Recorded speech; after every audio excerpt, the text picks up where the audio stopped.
the game by genre. What if I want a game specifically where I get to make funny faces? I would like to find a funny face game. I've got Undertale. You'd make funny faces at that one. No, but that's not in the bundle. Undertale, notable funny face game. True. Too many funny face. That is what it's known for. 1 second. Oh, here, well, let me turn on the music, I guess. Oh my god. Kentucky That's so Road Zero. loud. I've made a terrible mistake putting Music Man all the way up. Oh yeah, One no, of the I did. games- Yeah, you're definitely gonna want to. You're definitely gonna want to put that down. I like yesterday. I was messing with things and I was able to get it louder, which should make audio quality better, I think.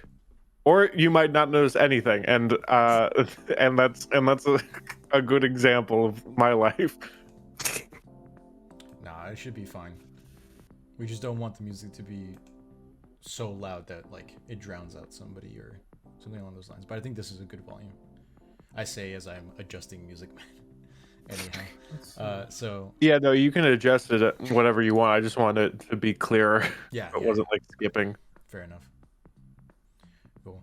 I don't know if y'all have caught on yet, but usually because I use virtual cam, like y'all are seeing like the pre-stream like little video where my camera normally is, and so when it transitions to this page here, we are technically live.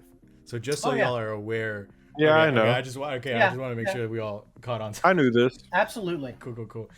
Dope. I'm always aware. Very fun. Wow. Let's see here. Hello. Could someone drop in an Whoa. announcement in the Discord by chance? Mm. Poor favor. Ouch. Come on. Yeah. I'm on it, boss. Thanks. Oh, hold up. I don't want you. Correct. Can I, in the announcement, can I mention we have a new emote? Oh yeah, of course. Yeah, absolutely. It's how you get everybody in. Correct. Sure. We got you guys, I found out that I have an extra copy of the very relaxing game Getting Over It with Bennett Foddy. Ooh. Oh, I've heard about how relaxing that game is. I've never heard of that game. It's I've one of heard the it's most- very chill and very relaxing. one of the most relaxing games of all time. Mm-hmm. I've I've heard that about it. I don't know anything about this game, so I can't tell if you guys are being sarcastic or not. I feel a sense of sarcasm. When have we ever been sarcastic? Oh, the game where you're in a big pot. Yeah. Yeah. All right. Yeah, the What? super Yeah, that sounds relaxing relaxing. game. As relaxing as Quap is, you know what I mean? Man, Yeah. I was in a big pot. With a sledgehammer. Hey, Chris's mom. What are you trying to say? Shout out to my mom. My mom asked me to shout her out. Yay! Shout out, Mom. Weekly- Hi, This is our Mom. shout out. Chris's mom. Thank you for him. Thank you. I Yeah, did it. thank you. He's pretty cool. He's a pretty cool dude. Pretty cool dude. You raised a good one. Yeah, definitely.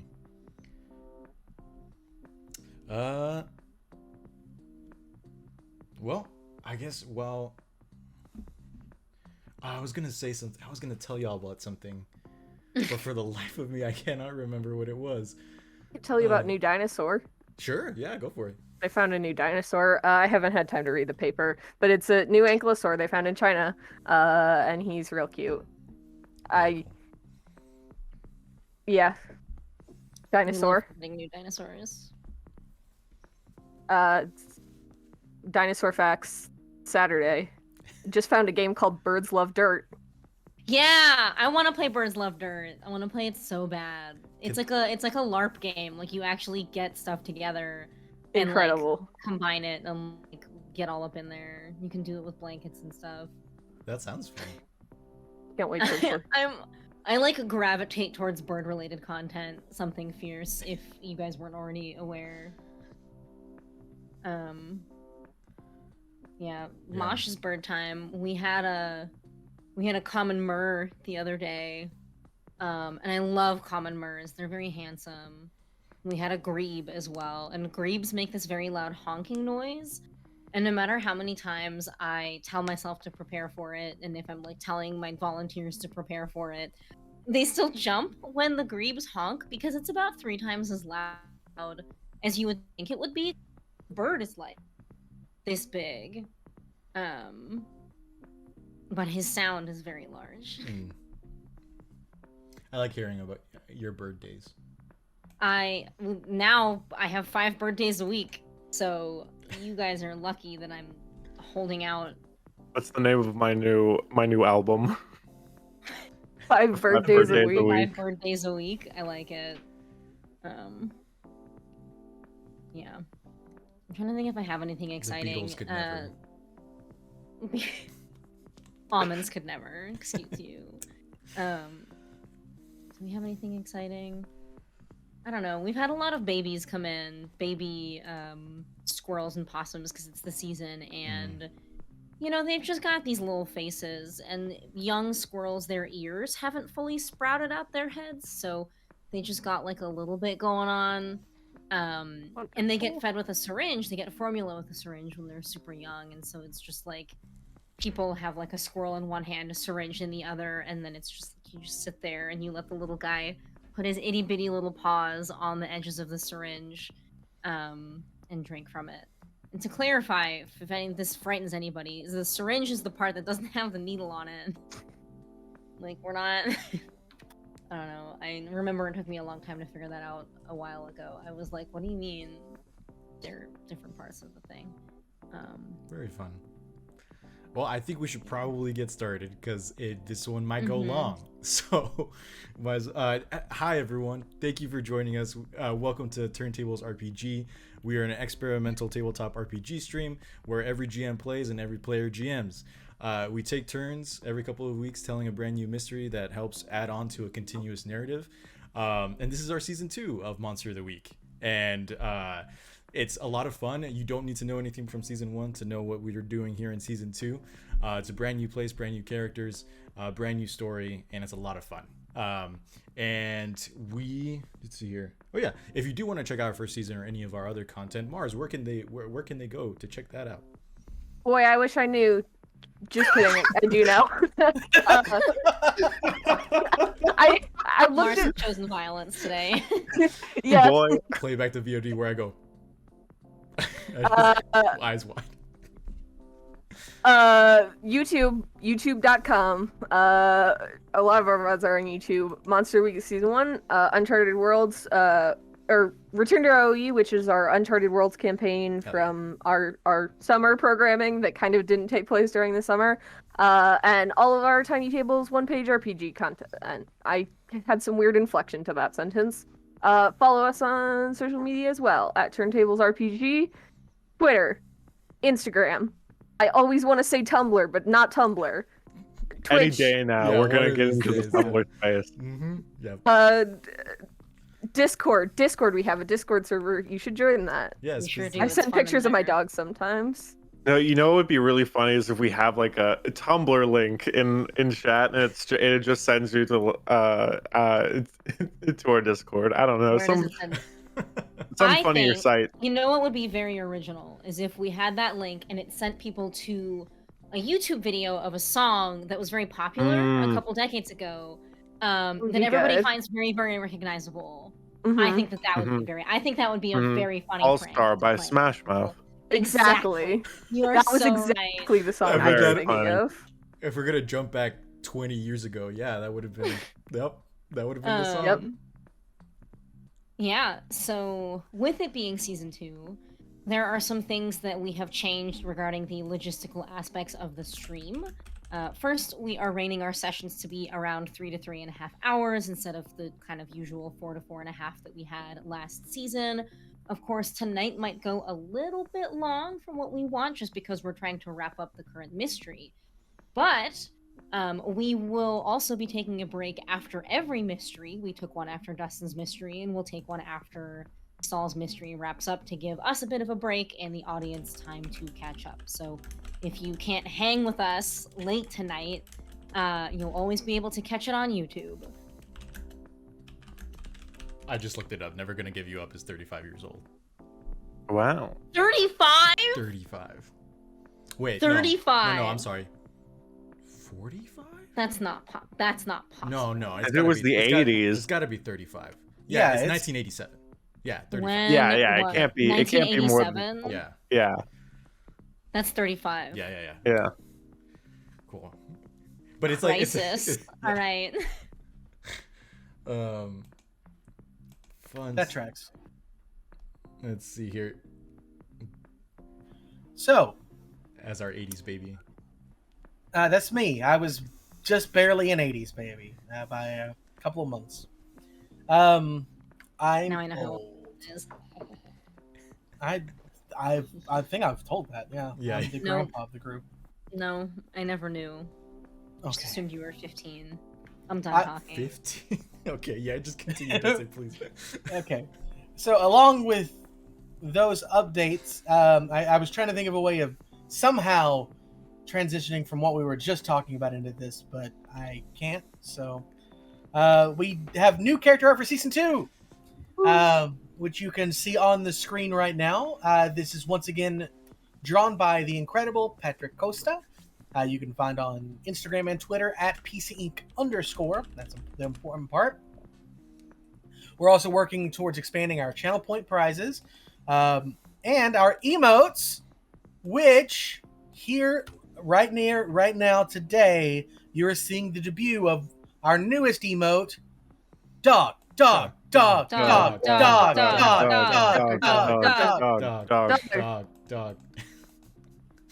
Yeah, this is Dog. good. This is Excellent. bringing me Which- so much serotonin. It should be getting Yeah. spammed right now in chat. So there it is. I look Um, at him and I go, "That's my dog. He's on my computer." He is on. So Isn't that true. cute? My dog you- in Twitch chat? It's more likely than you Likely than you think. think. And You got dog in my Twitch chat. You got Twitch chat on my dog. remember, if you, I know that Chris is about to talk about all of this in just a moment, but if you subscribe to us here on this channel, not only do you get access to this in our Discord, but you also get access to that emote basically everywhere else on Twitch. So you can spam dog in other channels. So I'm just saying, show off Mars's dog. Yeah. That's what I'm saying. Yeah. He's we very have to make cool. Sure, we have to make sure we add it to the Discord as a Discord emote too, so I can harass people in other Discord servers with how cute this dog is. If you subscribe to Discord Nitro, you get that. That's the thing. Is it? I mean, Yeah. is it in our Discord? Actually, I If think not, it might. It's It something hasn't that been added yet. Yeah, Well- Yeah. I could legitimately add it right now, but y'all would disappear. So we can do it right after stream. Yeah, oh, that's Yeah. fair. Yeah, Yeah. yeah. There's What- no rush on that. What I mean though is that if you subscribe to a Twitch channel and they are linked to a Discord, then you get it. That you get that on Discord automatically. Like that's just a thing. If you're watching the VOD, Mm. check out our Discord so that you can spam Bucky. But Yeah. it's only $5. But there's a way that you can do it without paying that $5, isn't there, Chris? Is there? Supposedly. Supposedly. How funny. Bits as they are so funny. You know what also is bits? Twitch bits. And if you want, and what's also such a fun feature on Twitch is the Twitch Prime. Oh wow. I do love me some Twitch Prime right here, right now. Dude, I should do that one day. Anyway, sorry. I'm with my. I'm so I have my head is in so many different places right now. So yeah, Twitch Prime, it's cool. If you already have Amazon Prime and you like getting that stuff, if you like getting stuff on the internet at your door in 2 days, why don't you also get those emotes right now with your Twitch Prime by connecting it to by connecting your Amazon Prime account to your Twitch Prime account. You can then obtain the also wonderful status of being able to subscribe into your favorite streamers on the platform for 1 month, and you will get it, and it will be fun, and you can use all our emotes that we just talked about, the oh so funny dog, and more and who knows, maybe more as we keep going. You know, it also supports us by giving us that good juicy dollar. I love that dollar. Yes. Thank you, Chris. Couldn't have said it better myself. Can you believe that every single time we do this, we have a script to follow, and Chris follows the script exactly? Yeah. I Like do. every single Mhm. time, word for word. There are Yep. also like cues for like what to do with his hands and what kind of tonality to choose, and he just knocks it out of the park every time. Yeah. Yeah. Anyway, give us money. The wild thing is because- that Soul writes that every week. Yeah, I feel like Yeah. I feel like I have Chris's voice down pretty good by now. Yeah. Yeah. just It's just like- off it's- the dome. It's like I'm Nick Cage in that new movie where he plays Nick Cage. I Boom. wanna see that so bad. Next Twitch Prime ad right there. Anyway, we're gonna be plugging a lot of things, so just bear with it. We would like to plug 2 of the homebrew playbooks that we are using this season. I am using the Tracker, which is a playbook by Mike Keck, and Saul is using the Amnesiac playbook by Jason Burns. You can find Mike's playbooks on his itch channel, itch profile, itch page. I think it's profile. Yeah. Profile on his itch profile link in chat, and then you can follow Jason Burns on Twitter at jabmanb. And then Jason's drive-through RPG page is also in chat as well if y'all want to check that. Oh, excellent! Yeah. So if you want to download your own high-quality copy of these sweet playbooks, that's how you're gonna do it. Yeah. Or I can scan mine and make a copy and then mail it to you physically, but it's probably gonna get messed up in post. So That's true. Especially UPS. Or no, it's FedEx. FedEx are the people who have no respect for their packages. hey Mars, aren't you doing something in a couple of days that we should know about? I am, and I'm so excited about it. I get to play a dinosaur on stream. It's for charity also, which is pretty neat. On Saturday at 11 a.m. Central Time, 12 p.m. Eastern Time, other time. I get to do a dinosaur. Where I'm going to be on the Twitch channel Merfeather, playing the game Escape from Triassic Park. I get to be a dinosaur, and I'm very excited. I'm not sure if I'm supposed to share this or not, but the donation goals during this stream, or donation incentives during this stream, are cast does a roar, dinosaur fact, and I get to talk about dino drama. So if you'd like to hear any of those things, I'm so excited. I get to play a dinosaur. I get to be a T-Rex. I'm very excited. Can I ask a That's question? it. Yes. Is the roar like an actual like guttural roar, like a sound effect, or is it like a roar from like 2009 where you would type roar RAWR on social media to be random? You know? Interesting question. I guess that's up to us while we're streaming, because it's just, and we also haven't decided if it's just the DM roaring or if it's all of us. So, also, relatedly, I did once have a wall decal that I never actually put up that said "RAR means I love you" and "dinosaur" that I got for my birthday. So, Hi, Bartleby. Hey Bartleby, Hello, Bob. haven't seen you in a minute. Bye, Welcome. Prime. Oh my God. What an interesting thing in your name, Prime. I was Man. gonna say it out loud.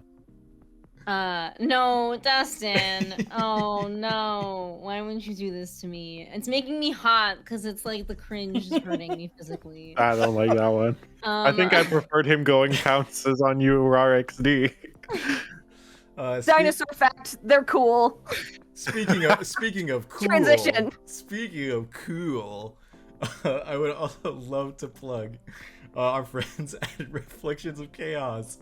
They are a D&D charity stream that play on Wednesdays at 5:30 p.m. I am a Horizon Walker Ranger in that game. It's a lot of fun. Actually, this tomorrow, upcoming Wednesday, the 16th, we're having a community game night. So if you'd like to come and play some Jackbox or honestly maybe some Casual Crashers, we're not sure yet, but just like stop on by and hopefully y'all can play with us, and that would be a lot of fun in general. And you can find us at twitch.tv/Aurelia. If one of my comrades could please put !Ari in chat, I would be greatly appreciative. And you can find us on there. I love how many of y'all just like jump on the chance. I appreciate you so much. Thank you.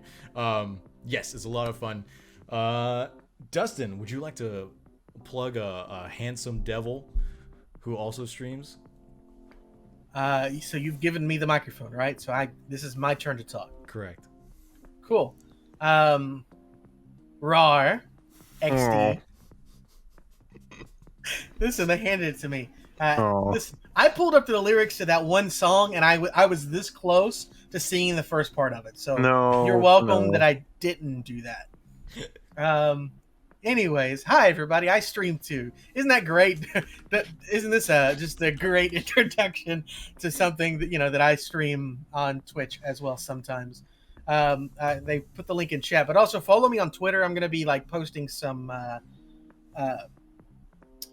polls soon for what I'm wanting to play and actually commit to. So be on the lookout for that. I'm at Valor6 on there as well. I think that's one of the scroll things that happens on our things down here. But anyways, yeah, so I do that when I feel like it.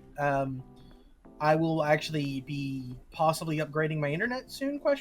In which case I will be less angry from the guy who I came did door some to door. research who is turns out he is 100% legitimate, and that's wild Yes! to me.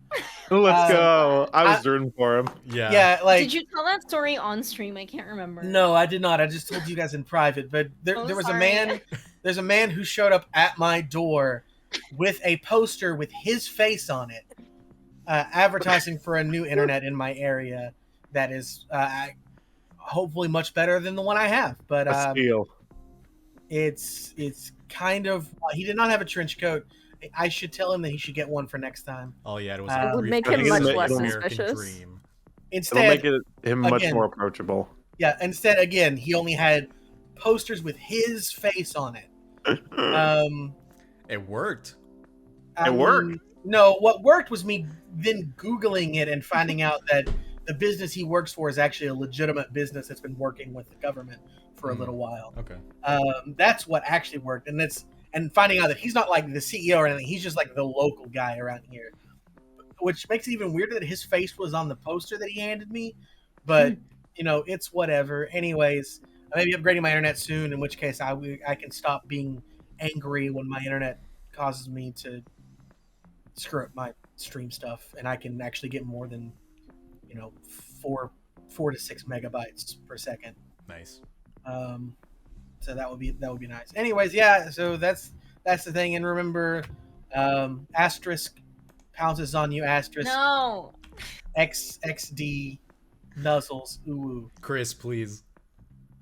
And you know what furries do so well is support and commission artwork. And where could you find such amazing artwork? Where's the lie? Where's the lie? It's true. Oh god. I wish I could draw animals, and then I would 100% just for the money. And anyway, they seem like lovely people. Anyway, so I have an art portfolio. Link in chat. I do things, so many things, too many things. So you can look at all my wonderful things that if you look at my walls and you're like, wow, that thing looks weird. I'm like, why don't you look at it close up on my website? And so you can see things on there. I have like some pictures of the things I do. It'd be weird if I didn't have pictures. It was just a bunch of text. That'd be funny. But yeah.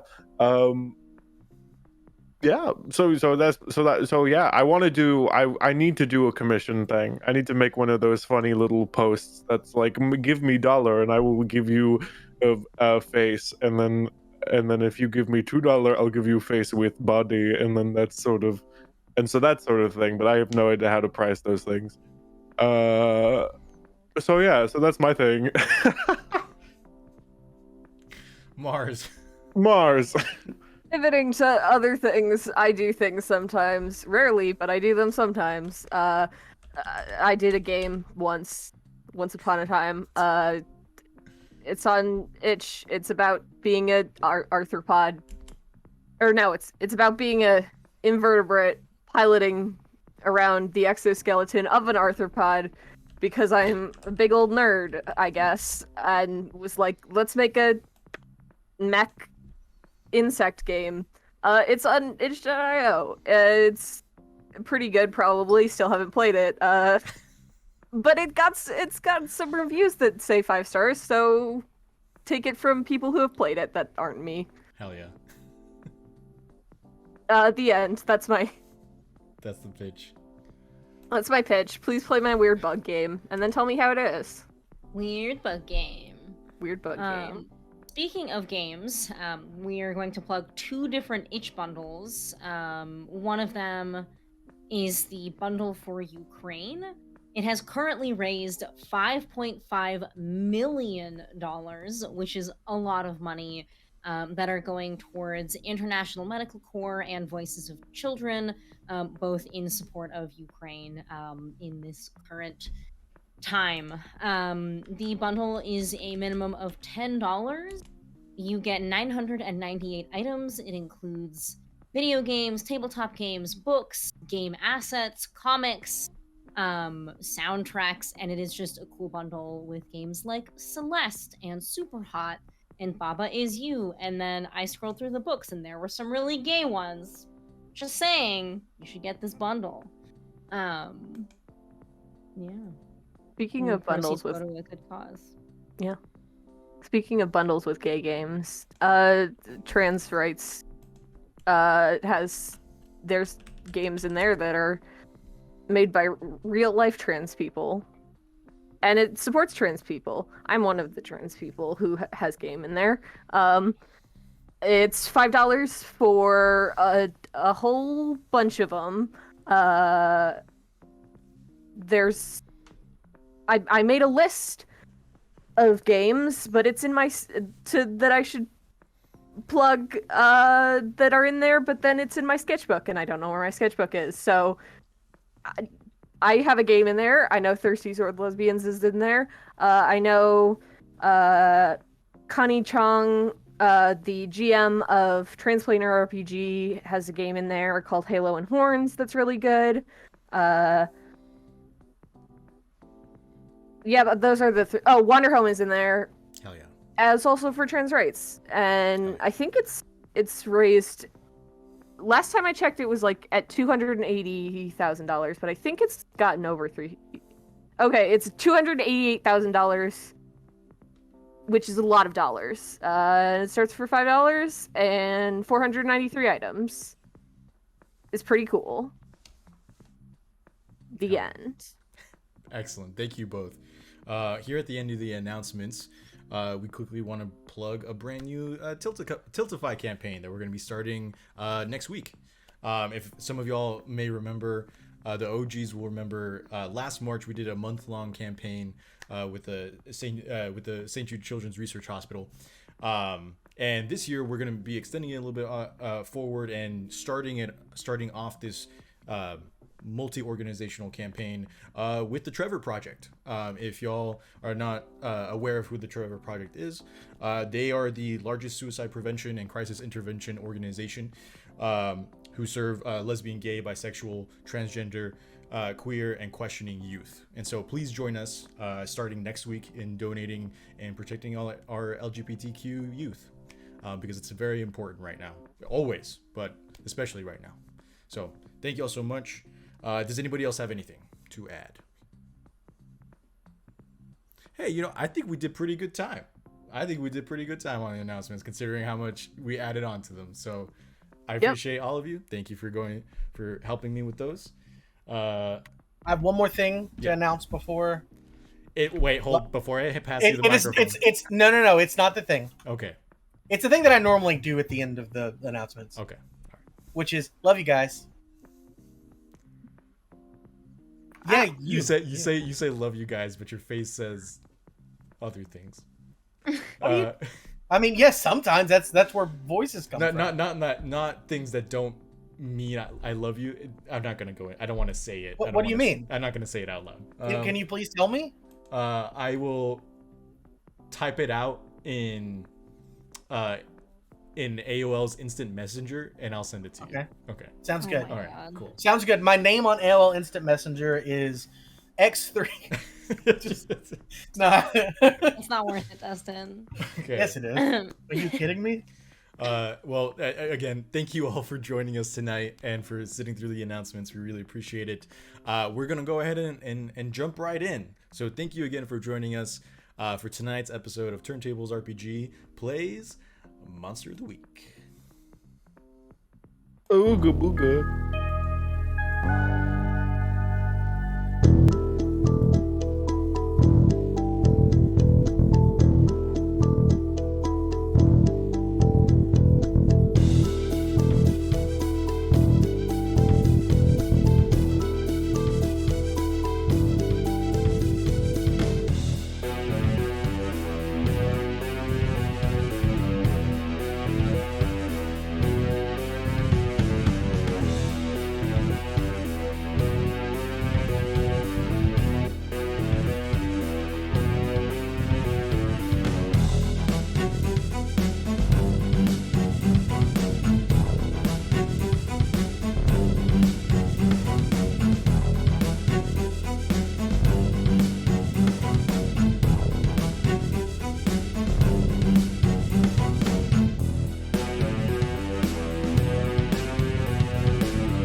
I pop out chat, and so Amazing. so now I can look at chat. Yeah. Yeah. Oh. Okay. See, I wish I'd known that you guys did know that, because from the beginning, it's been using up the slot of the empty, like a Music Man. Like, I pop it out and I put it over Music Man's box on Oh, poor music man. Discord. So that way, chat is basically always on Discord while I'm looking at you beautiful faces. So Very nice. Oh, I always just have Saul's thing pulled up because we're all the same size on Saul's thing. Oh, nice. And if I makes sense. just do everyone equal, then Saul is really me, and I feel like that's not fair. I appreciate that. Thank you. I always thought everyone just sees it the same way I do. But very fun. Cool.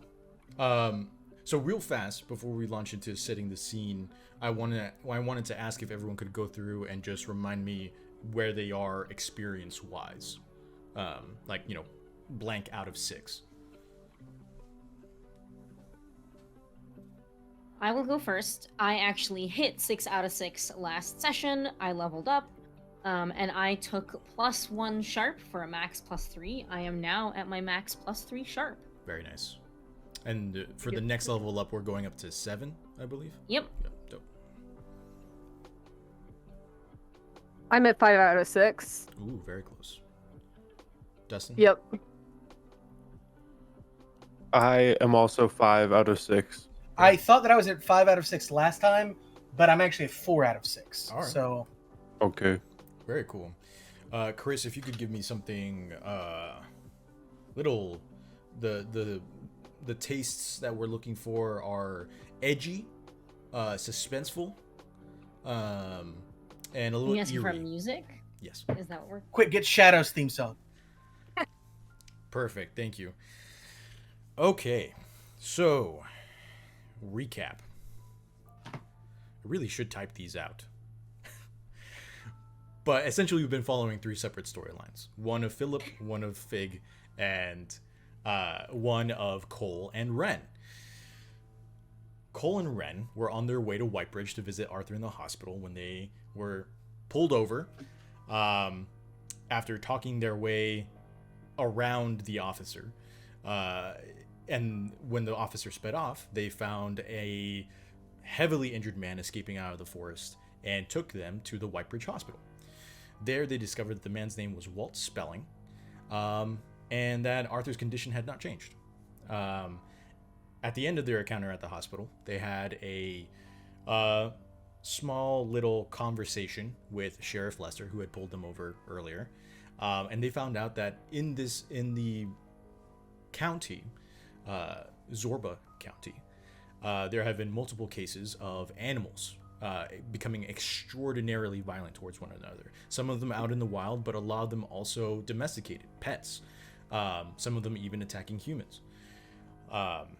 And Cole, being the avid monster hunter that he is, sniffed out a mystery and has been on their way, or has taken Ren back, speeding towards a Fogwell, when, due to I believe, a failure in rolls, something came out of the fog and crashed into them, leaving Cole Van Helsing to be whose fate will be determined momentarily. I do not want to be the DM that is constantly breaking people's vehicles, so we will share that fate in a moment. With Philip, we discovered that as Philip was traversing the forest, attempting to find the mythological Fogwell of Fogwell, he discovered a young girl named Dora in the woods, who was looking for her lost dad. Over the course of time being spent with Dora, Philip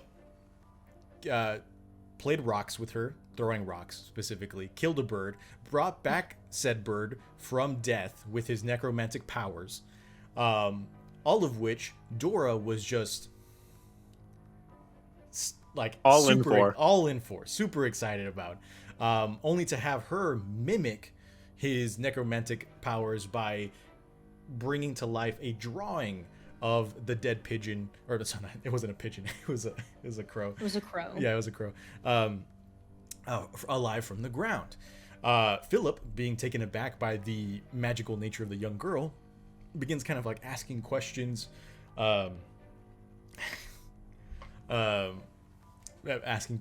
making statements, assuming, and while Dora takes him to her treehouse. Over that time, Philip tells Dora about his group of friends, namely his best friend, Cole Van Helsing. And over time, we get to see that Dora's a little jealous. So she takes her to the treehouse that her dad was building for her. And Philip sees a house that is set on normal planks of wood, but is made out, the walls and ceiling are made out of like rough bark, haphazardly nailed together. And it looks very rough. They do not go up, but Philip discovers that she's much more innately magical than he initially thought. As his memory returns to him in a very deja vu-esque sensation, and realizes that the entire time that they've been talking and walking, Dora has not opened her mouth. She has only been speaking directly into his head. And then Dora throws a tantrum. And halfway through, she stops. Something makes her stop. And she realizes that she wants to take Philip home to meet her mom and to play at her tea party. And then we come to Fig's storyline, which starts in the town of Fogwell, having a lovely coffee afternoon at a coffee shop, which is terribly interrupted by violence in the square. Fig goes to go see what's going on and finds out that two dogs had gone at each other and essentially ripped each other to death. And the two owners were at each other's throats, literally, with two officers attempting to pull them apart. The situation escalated. One of the officers was knocked back and knocked unconscious, while the other was forced to try and separate the two men. So Fig decided to step in and fire a shot, hoping to de-escalate. That did not work. It only escalated more. And so, as tensions rose, Fig attempted to, placate the officer and step back, only to bump into Miss Merrill, one of the important pillars of the community, who quickly diffuses the situation with violence, but a violence that comes from a member of the community that everybody knows. And so after the situation diffuses, Fig is invited back to Merrill's antique shop, where Merrill expresses concern for for Sarah Spelling, a newer addition to the community, who recently had a newborn baby, and her husband, Walt Spelling, who we mentioned earlier, had gone missing, and had left in the dead of night. And so Miss Merrill figured, you're an outsider to the community, and that's useful, because you won't... if we tried to send someone of the community, the gossip would run rampant. But you seem to be able to take care of yourself, and you seem pretty smart. So hopefully you could be able to help me in this in exchange for a favor that will be a helpful tool down the road. And Fig agreed. And with the help of Miss Merrill's living black cat, not the taxidermied one, Fig was able to traverse across Fogwell and run into Sarah Spelling at the grocery store. Sensing that Sarah was kind of like on edge, something very anxious, very frantic, Fig watched as Sarah got into her car and drove away. Once again, the black cat leading Fig to the front door of the Spellings' home. After doing a little bit of sleuthing, Fig found within the Spellings' home a table full of delicious treats and baked goods, and a very frantic and overworked Sarah Spelling just working like crazy in the kitchen. So Fig knocks on the front door. Sarah Spelling opens the door, very frantic, very confused, and then very quickly, for some reason,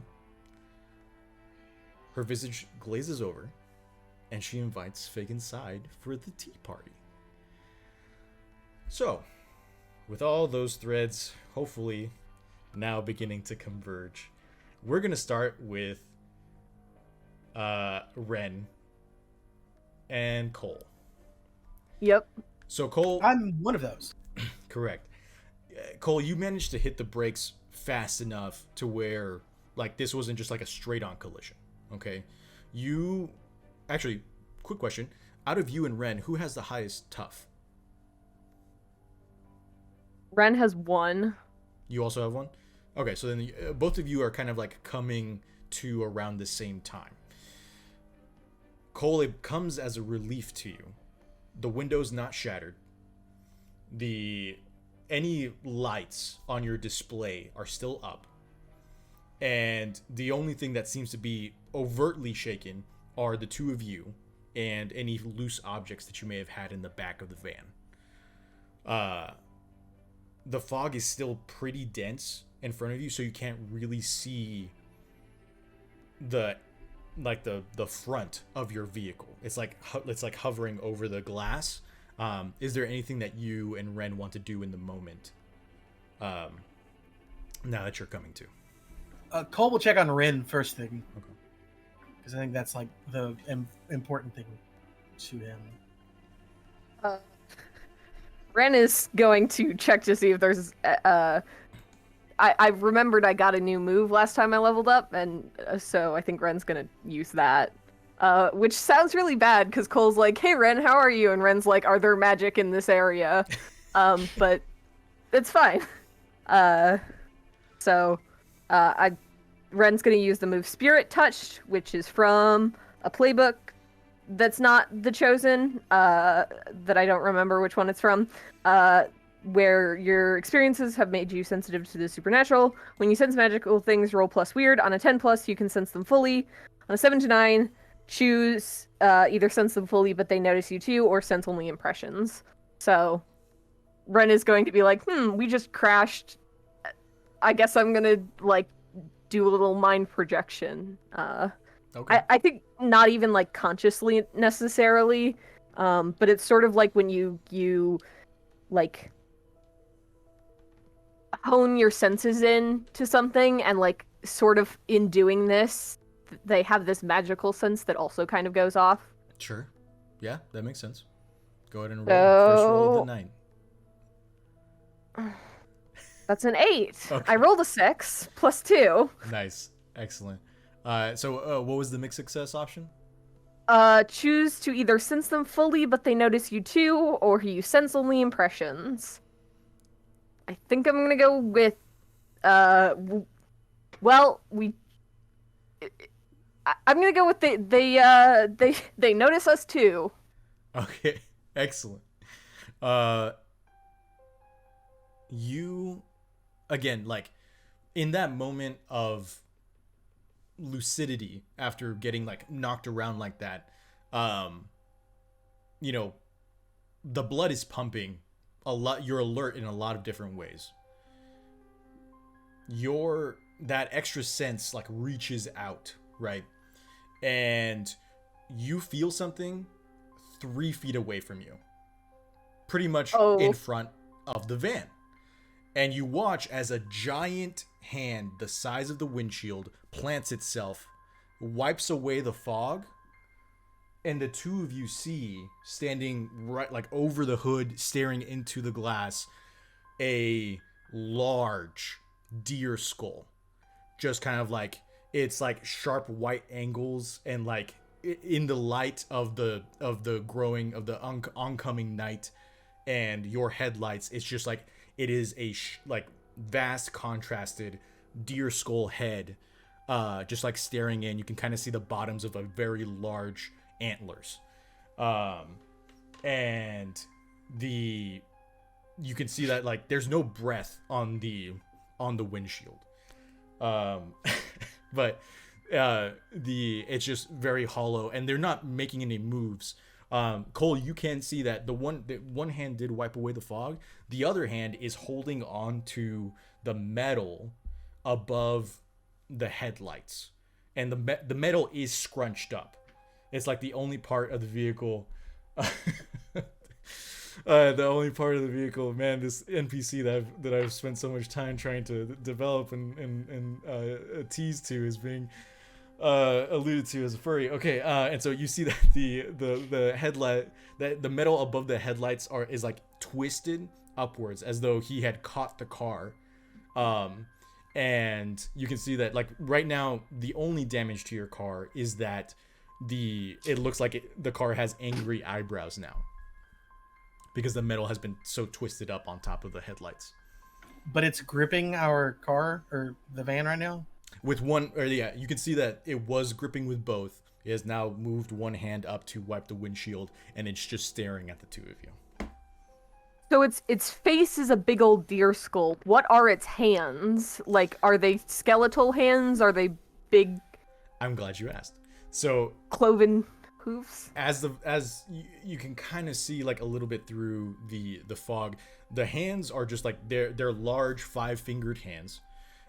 It's like it's deeply tanned skin, and you can see that on their torso is that of a naked humanoid male, and you can see that starting from like the base of their chest going up to their shoulders, there's like a heavy mane of fur, and the fur comes up here, and then the skull starts, and you can kind of see as the fur, or as the fog dissipates, you see that even though this creature's hunched over, it probably would stand at between 12 to 15 feet tall. Because as your eyes travel down, where their legs would be is the bottom half of a horse. And this is like a war horse sized horse, so very large. And they just kind of like, they let go of the car, and you see them kind of like, slowly canter backwards, and they just kind of stand there illuminated by your headlights, the mist wrapping around them. They're big, like big. Not just in musculature, but like in size, in presence, like and they just stand in front of you. They have said nothing.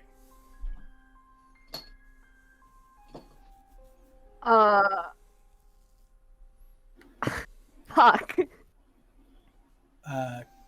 Cole says one word. Seatbelt. And then guns it. Oh shit. Okay. Okay, Cole had the exact opposite idea from Ren. Have you kids but ever heard of vehicular manslaughter? I think Ren like reached out mentally and like wasn't like spent this time reaching out mentally without even realizing it, so didn't have time to do like an action really. So I think that they're along for the ride with Cole. Boy Okay. howdy. So Cole, Listen. you have punched the gas. Yeah, gun in it. Okay. What could go wrong, right? Yeah, absolutely. Lots of things. Okay, Speaking of what could go wrong, I have a move called What Could Go Wrong. Okay. Oh no. Whenever you charge into immediate danger without hedging your bets, hold 2. You may spend your hold to inflict +1 harm, reduce someone's harm suffered by 1, or take +2 forward on an act under pressure roll. I don't know if you want to like consider this as that, but just throwing that out there. We can definitely do what could go wrong. I am going to ask you for an act under pressure roll. So if you'd like to spend one of those holds for this roll, you're absolutely welcome to. I'm going to. Okay. Thank you for asking. Absolutely.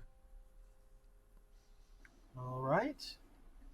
And plus my cool, which is, so that's 4 + 4 + 0 cool, but +2 makes it a 10, baby. Nice. Very good. Oh yeah. Okay. Yeah, so you're gunning it specifically to hurt this creature. Or sorry, Dustin, I can't hear you. Oh, right. I got to push to talk. Honestly, yeah. Like, this is a monster. This is a creature that is strong enough to bend metal on Cole's van. And at this point, he has Ren in the car, and there's some weird crap going on. Somebody was mauled, and so he just like at this point, he's in Monster Hunter mode. It's time to go. Hell yeah. Okay. So yeah, Ren, you hear the squealing of rubber tires as you lurch forward, shooting off at a pretty crazy speed, and the creature does not move. Instead, as your vehicle slams into him, he slams into the vehicle, and you watch his arms come down, and they now grab onto like the sides, on the lip, the edge of the tire, not the tire itself, the frame of the car where the tire is. I don't know what terms, but like handles of the car. Yeah, sure. You know The handles For of the this car. guy. Yeah, and he grabs on, and you watch like his body is skidding on the road as your car is just gunning it faster and faster, and just like he is just holding on. I'm going to say, Ren, would you like to do something in this time? Like, we'll say that you're like you just recovered from, 1, the experience of seeing this creature, 2, seeing Cole just like punch it, gas wise. Is there something that you would like to do now that the situation is ongoing? There is, but it's very stupid. I love stupid. I love it. Do it. I think Red is going to turn to Cole, realize that just like gunning it into this creature does not seem to be working. Ren is going to say, I don't even know what they're going to say. I don't even think they're going to say anything. And they're going to start rolling down the window, because they're going to try and climb on the hood of the car, use their sword to mess this thing up, thing's face up. Yep. Okay. Car safety. All right, so you're rolling down the window to climb out. Yes. All right, go ahead and roll me an act under pressure roll.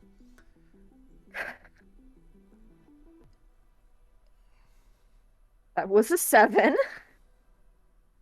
That's a 7. Excellent. Boy, I'm skirting So- by on the edge here, huh? No, yeah. So you roll down the window. You're cranking that window down as fast as possible, you know, and you begin like hefting yourself up out the side. When the car lurches to a stop, Cole, you are still gunning it. Your foot is flat on the gas pedal, but it is like the wheels are just turning.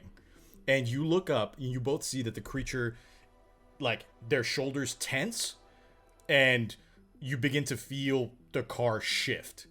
And Ren, you are leaning outside the window, and you and Cole, if you have any items of jewelry or any loose bits, they begin to swing as the creature hefts the vehicle up vertical over his head, just staring at the two of you. And both of you are like, Cole, you're being held in by your seatbelt, and Ren, you are like clutching onto the edge of the windowsill, trying not to fall. This like, 20-foot fall from the window itself, as the creature stares up at the two of you and says, "I'm not here to fight." I don't think it's here to fight. Its actions would have told me otherwise. Well, I mean, we did hit it with a van twice. So I guess... It shouldn't have been standing in the road. What are you here for, then?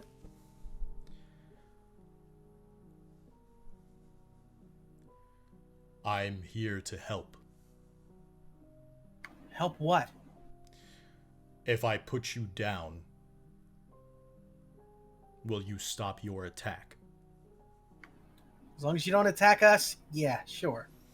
Very slowly, he like lifts you back down and just plants you on the ground. I will say one of the tires does pop as he like sets the weight back down.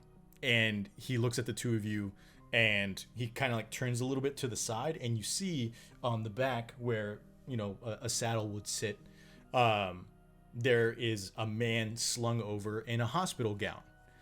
And he looks at the two of you and he says, "The man I entrusted to you escaped the facility as soon as you left. I have returned him to you." Entrusted? Want him? Correct. Escaped? Correct. Us? Yes. Why us? That was the easy part to realize, because we were here, most likely. He pauses for a moment at the question of like, why us? And he says, "I do not control the threads of fate. You were there. It seems as though you are more than the eye would see." Cole is like beaming all of a sudden and like vibrating in his seat. Take note, fellow keepers, the way to get to Cole's heart is flattery, flattery, flattery. Well, just call him a hero, Okay. or some kind of chosen one, because that's his whole thing. Ren is not having it. Ren is the exact opposite of Cole in this situation. They're like, I don't want to be chosen again. I did that once and then kind of a second time. I'd like to stop getting chosen for things. Also, why have you entrusted this man to me? We can't help him. I'm not a doctor. I don't have medical expertise. What happened to him? Who are you? You ask many questions. There You're- is not much time. If you wish to have answers, you will come with me. All right. Really? Just like that. What could go wrong? You don't get to use that move again. Yeah, You yeah, still I have know, just I know. one Ren move. is dying. Ren is like, oh my god, Cole, no. Ren is not going to let Cole go off alone though, and so they're gonna just agree. I'm bringing my sword though, and also Arthur's sword. And my axe. I've always wanted to say that. How long have you been waiting? The creature looks at the two of you and says, as you should. You are in grave danger. Cool. Can't wait for the... I wish there was a time that it wasn't. And you see, well, I'll just call them a centaur for now. They kind of like walt up to where their back meets the back of the horse, and they say, for this time and this time only, you may climb on. Ren is thoroughly freaked out. Ren does not want to climb on this horse. Man guy. Cole is on this horseman guy. Okay. So we'll say, Cole, you're closest to Walt because you climbed on first. Come on, Ren. Ren is like, just doesn't know how to protest this any further, and is just like, I guess I'm just following Cole now so he doesn't die, and is just gonna climb on. Excellent. So the two of you climb on.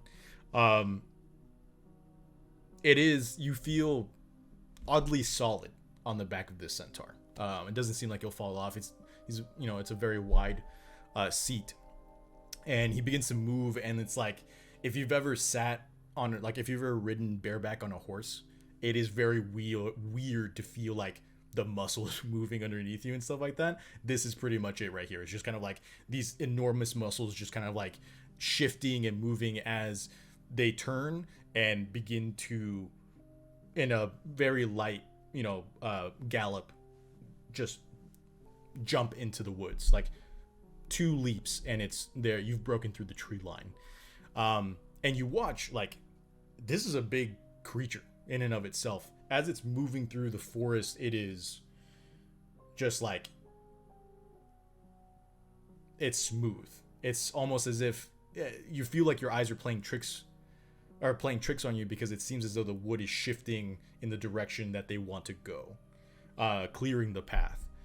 And you hear the real fast, remind me of your questions, because even though this is a very old and intelligent spirit creature guy, I am not. I need help. Who are you? Mm-hmm. What's going on? Mm-hmm. Why did you choose us? But I think he answered that one, which is you were there. Yeah. So we can ignore that one. So who are you? What's going on? And where are we going? I think are the big 3. Yeah. Okay. I think there was one other one, but I can't remember it.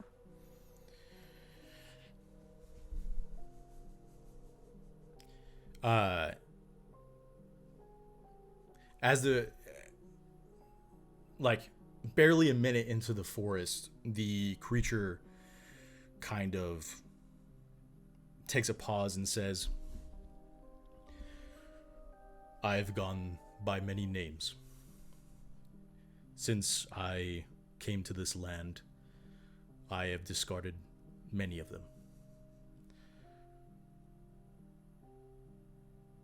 For the time being, you may call me by my most notable name, Kernunos.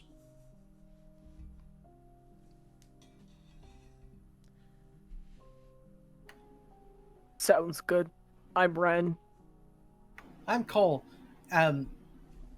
What? Can the GM repeat that one more time?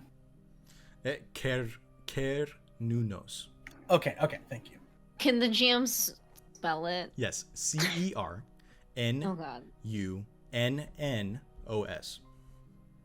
Okay. Oh boy, were there some consonants I put in there that weren't there? Thank you. Yeah, no worries. And he kind of like pauses again and says, I am taking you to the home of the hosts. The hosts. Yes. Though Like where you're staying? I live here in these woods. I knew it. I mean, okay, hosts. Hosts of what? The Herald. Okay, but okay, what's the Herald? She is the beginning.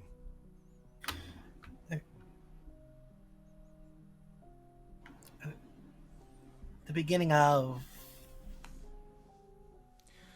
I think sometimes there's just a beginning, Cole. I'm not sure it's always a beginning of something. You must understand, there have always been visitors to these lands. One of which I know who has visited in the past and has since perished. The daughter of Achelous and Melpomene.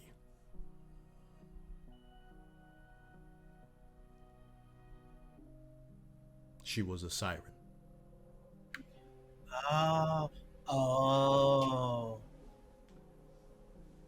Oh. So this Herald is probably not our best friend then, huh? I've never seen one of her kind come here before. It is new and it is dangerous. Okay, that's a question that hopefully you can answer. How is it dangerous? It is an omen of things to come. Okay, so then the Herald itself is not an inherent danger to us, but rather a warning of dangerous things that are going to be happening. It is a greater danger of things to come. The Herald is still quite dangerous and could kill you with merely a thought. So is the Herald an active threat, or just could be a threat? No, it is still young, though it is reaching the later stages of its pupa phase. It needs to enter its chrysalis, and then it will reach its full form. So we're talking like a caterpillar. It is the terminology I use is for the sake of your clarity, because there is no other transformation like it here. Okay. So fighting a caterpillar. Got it. Now, wait. Okay, that's another question. Are we fighting this thing, or are you just taking us there? I am forbidden to interfere. Therefore, I will only take you. Right, but are we... Okay, so I have this axe, right? And he just kind of waves his axe around a little bit. Should I be prepared to use it, or should I, just have it there? I will say, as soon as you're, waving your axe around, his arm whips back and grabs onto the edge of the axe with just, his thumb and his forefinger, which basically cover the entire edge of it. And he's like, do not do that while we are in the forest. Ooh, I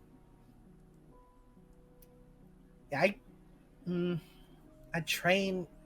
Anyways, so I guess what I'm asking is, are we, and he gestures between himself and Ren, going to fight this thing? Is that what you are bringing us to do?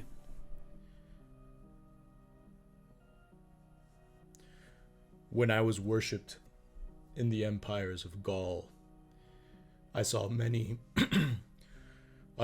fall at the hands of axes and swords and the weapons of man. If you can avert bloodshed, I would encourage you to do so. I'm taking you because I believe you may be able to save lives. Okay. So not a feral creature that we're going up against then, but something that can maybe be reasoned with. It has an intelligence, yes, though it is emotional.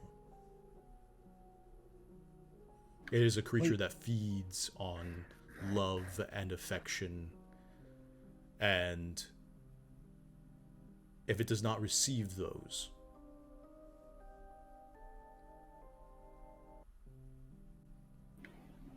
It's like a kid, then, basically. I mean, I guess you did say it was a larva. indeed. Okay. Cool. I'm great with kids. I'm Kids. fine with them. Kids I'm love not- me. Okay.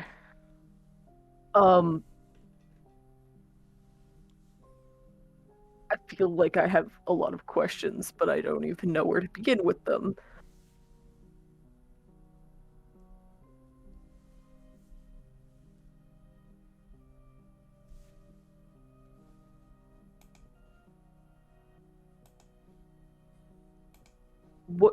What do you have to do with this siren? What is this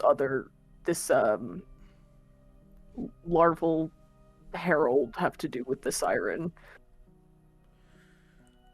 As I said before, the siren is merely a visitor to these waters. I know her by her parentage, nothing more. She feeds and then she moves on. She comes back periodically. She had for some time now. I do not interfere. I was once a mediator for the realms of men and the wild beyond. But those days are long gone. Your kind have devoured the earth and left it poisoned for anything who was here before.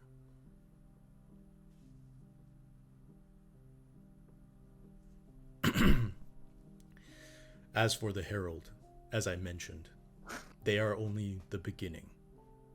Something brought them here. I can feel it now in the air. It's uncanny.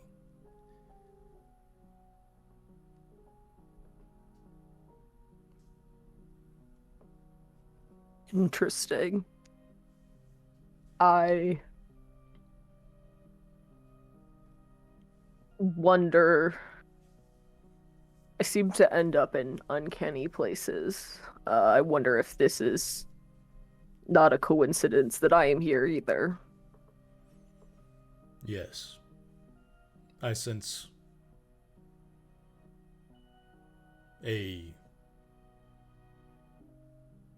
something different about you.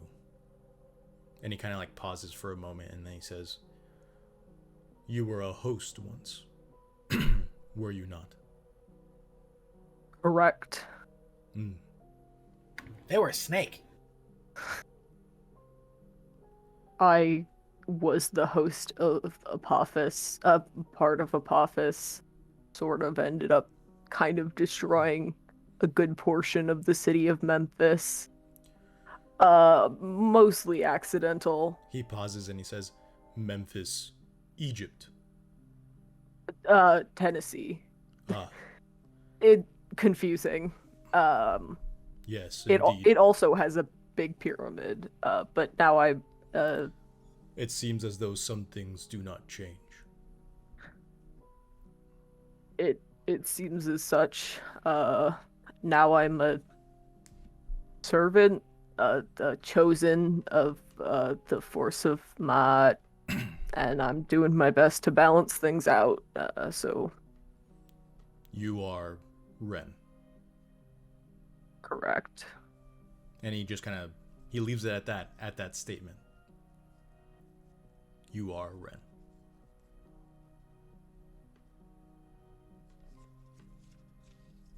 Ren's gonna just be quiet now. I think Ren has some interesting thoughts about this guy, and most of the thoughts are, "You speak so cryptically, and it's making me think about myself, and I don't like that." Very okay. So at this moment, I think y'all have traveled enough of a distance to where he kind of like comes to a stop. and you are kind of like in a small. It's a very small hollow. It's not very big. In the center, there is a huge gnarled tree, almost as though it's bent into itself. And at the top of it is the shittiest treehouse the two of you have ever seen. You can see that at the bottom of it, there are boards like from Home Depot. But the walls and the ceiling are made of like rough bark, just like splintered wood, just like very ramshackled, put together. And it sits quiet now in the growing dark. It's like, it's definitely twilight now. The sun's going down, and the Karanunos looks at the two of you and says, or talks back to the two of you, and he says, "This is where I found this host."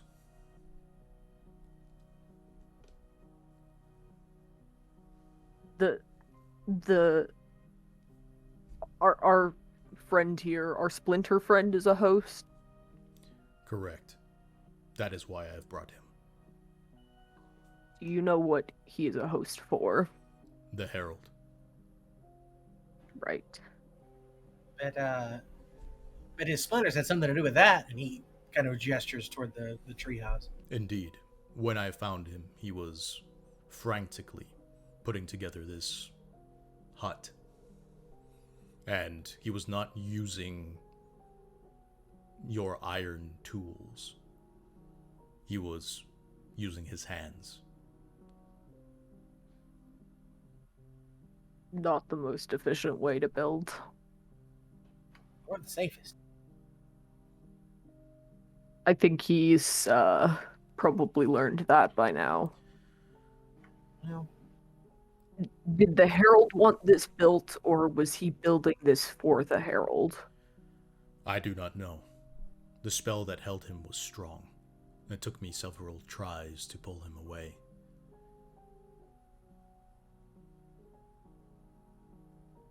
And when you found him again after he had escaped the hospital, where was he going? Did he seem to be on his way back here?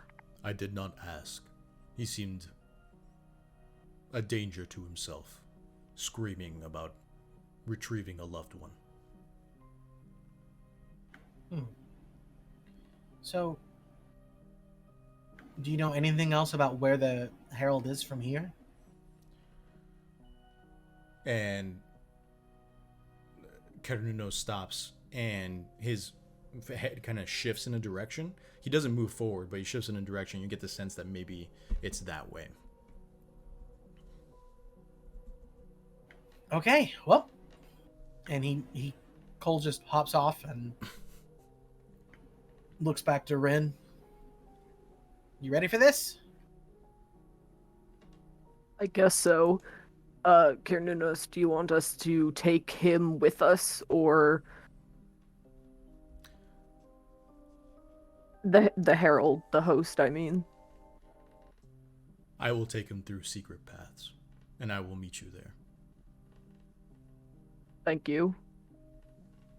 And as the two of you turn to begin walking in that direction, we will shift.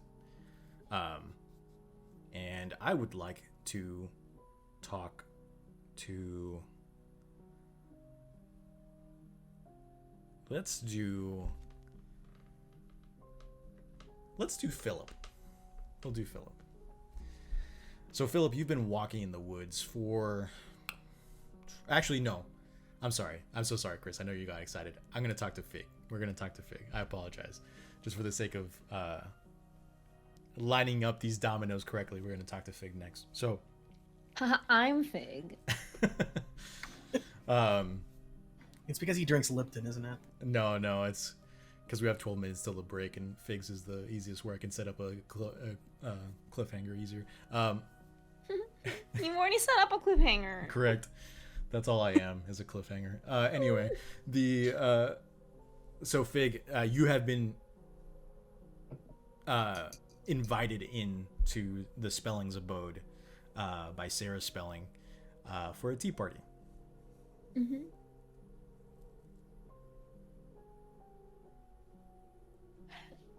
do I feel compelled to go in or anything? Like, or it was just like terrible, terrible vibes, you know?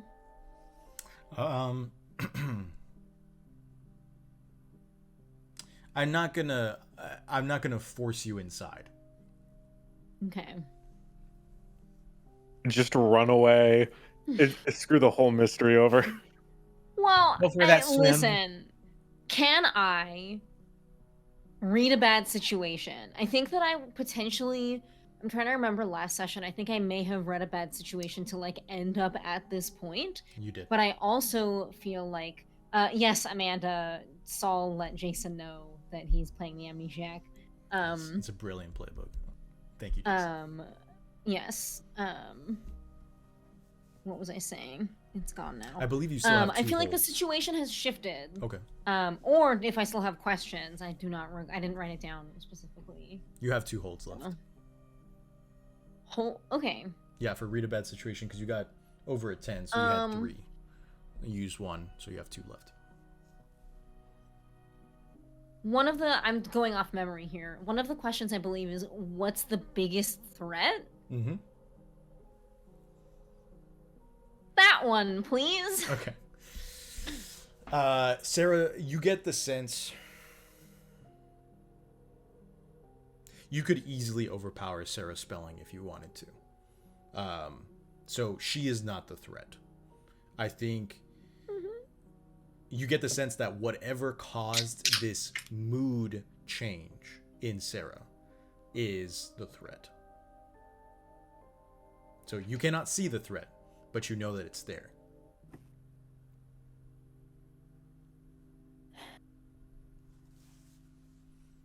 It's all right, ma'am. I had a really big lunch and I'm not hungry, but I think it's very kind of you to invite me in. We insist, she says with like kind of like a frozen smile on her face. Oh, is there someone else in there? I thought it was just you. My daughter's coming home soon. Your newborn? You just had a baby. I hope your baby's not out unless someone else has been watching her. She kind of like cocks her head to the side. How did you know I had a baby? That is like the creepiest thing that's ever been said ever. It made me want to cry a little bit. How did you know I had a baby? I don't know. People gossip. Some of the town folks told me that you recently had a baby and yeah, like a couple weeks ago, right? It must be itty bitty right now. You see she kind of like furrows. You're mentioning this and she's like furrowing her brow, and that kind of like that foggy mist in her eyes clears for a moment, and she's like no, yes, it was a little over a week ago that I gave birth. The wet nurse was there. Was she? My husband was there.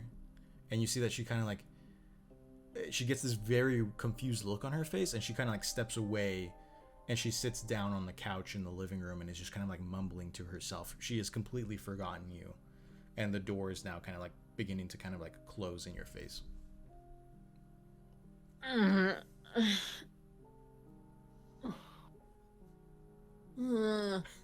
Big internal strife here. Fig doesn't want to interact with this woman, but now she's worried that there's just like a baby crumbling away somewhere in this house. Man, I don't want to go in. All right, we're going in the house. We're going in the spooky house. Okay, so you stop the door before it closes. I will stop the door before it closes, and I will come in and I will say, that's right. I was told by some of the members of the community that you might need a little bit of help with your youngin'. I'm gonna go find her, and make sure she's all right. It looks like you've been down here cooking for a while. As soon as you mention cooking, you see her body kind of like go rigid, and she just kind of stands up quiet, and she says, "You're right. I have a cake in the oven." And she kind of like begins walking calmly towards the kitchen. And you see that she's heading for this oven, and as she steps into the kitchen, the timer goes off, and it's just kind of like, ringing and ringing and ringing. She doesn't attempt to stop it, it just continues ringing. And are you, so she's left this, your initial space. Are you following her, or are you gonna snoop around the house? I'm gonna snoop around the house. She's preoccupied and freaking me out, and I'm just like, would Fig try to find this baby? I feel like she'd want to get a baby out of this weird ass situation. Mm-hmm. So is Fig gonna steal a baby? Okay. Already done so many faux pas this mystery. So let me ask you, without the meta knowledge of the intro from episode 1, would Fig start upstairs or downstairs?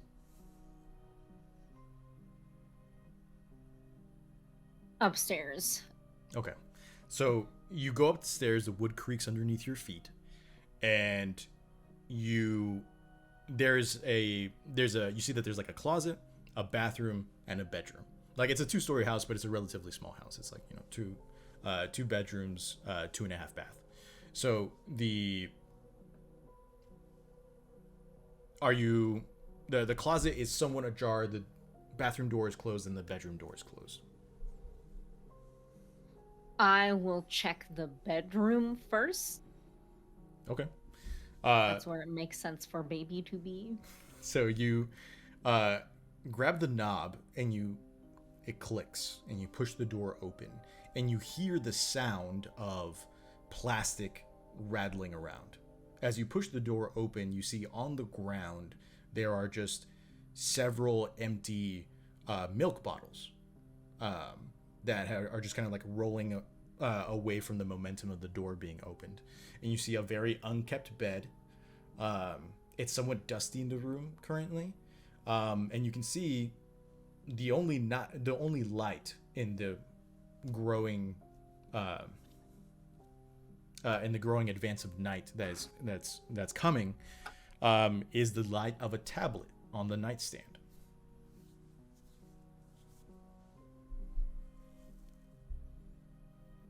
Is there a baby in here? You do not see a baby, or like you don't see a crib or anything of that nature in this room. I will walk over to the tablet and take a peek at what's on it. Okay. So you pick up the tablet. The charger falls off the edge, and you see there is kind of like, there's a hub, and in front of you there is a kind of like a little video screen with a play symbol, and at the bottom there seems to be a little carousel of similar looking videos. They all depict a grayscale nursery. Is there a live feed? You see on the top right corner, there is a small red button tap button that says live. But it seems as though these are all recordings.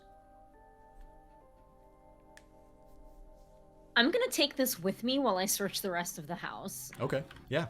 It's a tablet. It's handheld. Yeah. Bathroom? Bathroom next? Sure. Okay. You go snooping in this woman's house. Yeah. I mean, you open up the door again. It pushes inward. As you step inside, you see that there are several like bath toys in this room, like rubber duckies, little octopi, and like submarines and things of that nature, some like bubbles. And you look, and you like, as you're inspecting the room, you see on the edge of the door frame there are pencil marks starting from like, I don't know, like a little over 2 feet tall, going more and more and more until it's like currently like maybe at like 3.5 feet tall. and you check the dates that are marked next to them, and it's the day. It's not by weeks or months, it's by days, all starting 6 days ago.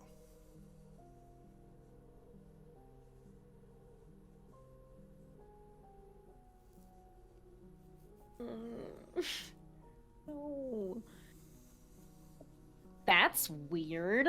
I'm gonna go ahead and sit down at the edge of the tub and, like, in this, I presume, kind of dark bathroom, just watch some of those videos. Just, like, click on the most recent one and just be like, Babby grow big real fast? Like, what's going on? Okay. As you go to press play on the video, we will go ahead and take our 10-minute break. All right. Thank you for giving me a cliffhanger. You're welcome. On purpose. Yeah, every on time. Purpose. Everyone, we're going to take a real quick 10-minute break. So we'll be returning at 20 before the hour or 40 after the hour, whichever one you prefer. But we appreciate you so much. Go get a snack, stand up, get some water, and we'll be back in 10 minutes. Bye. Goodbye. I love you.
Here.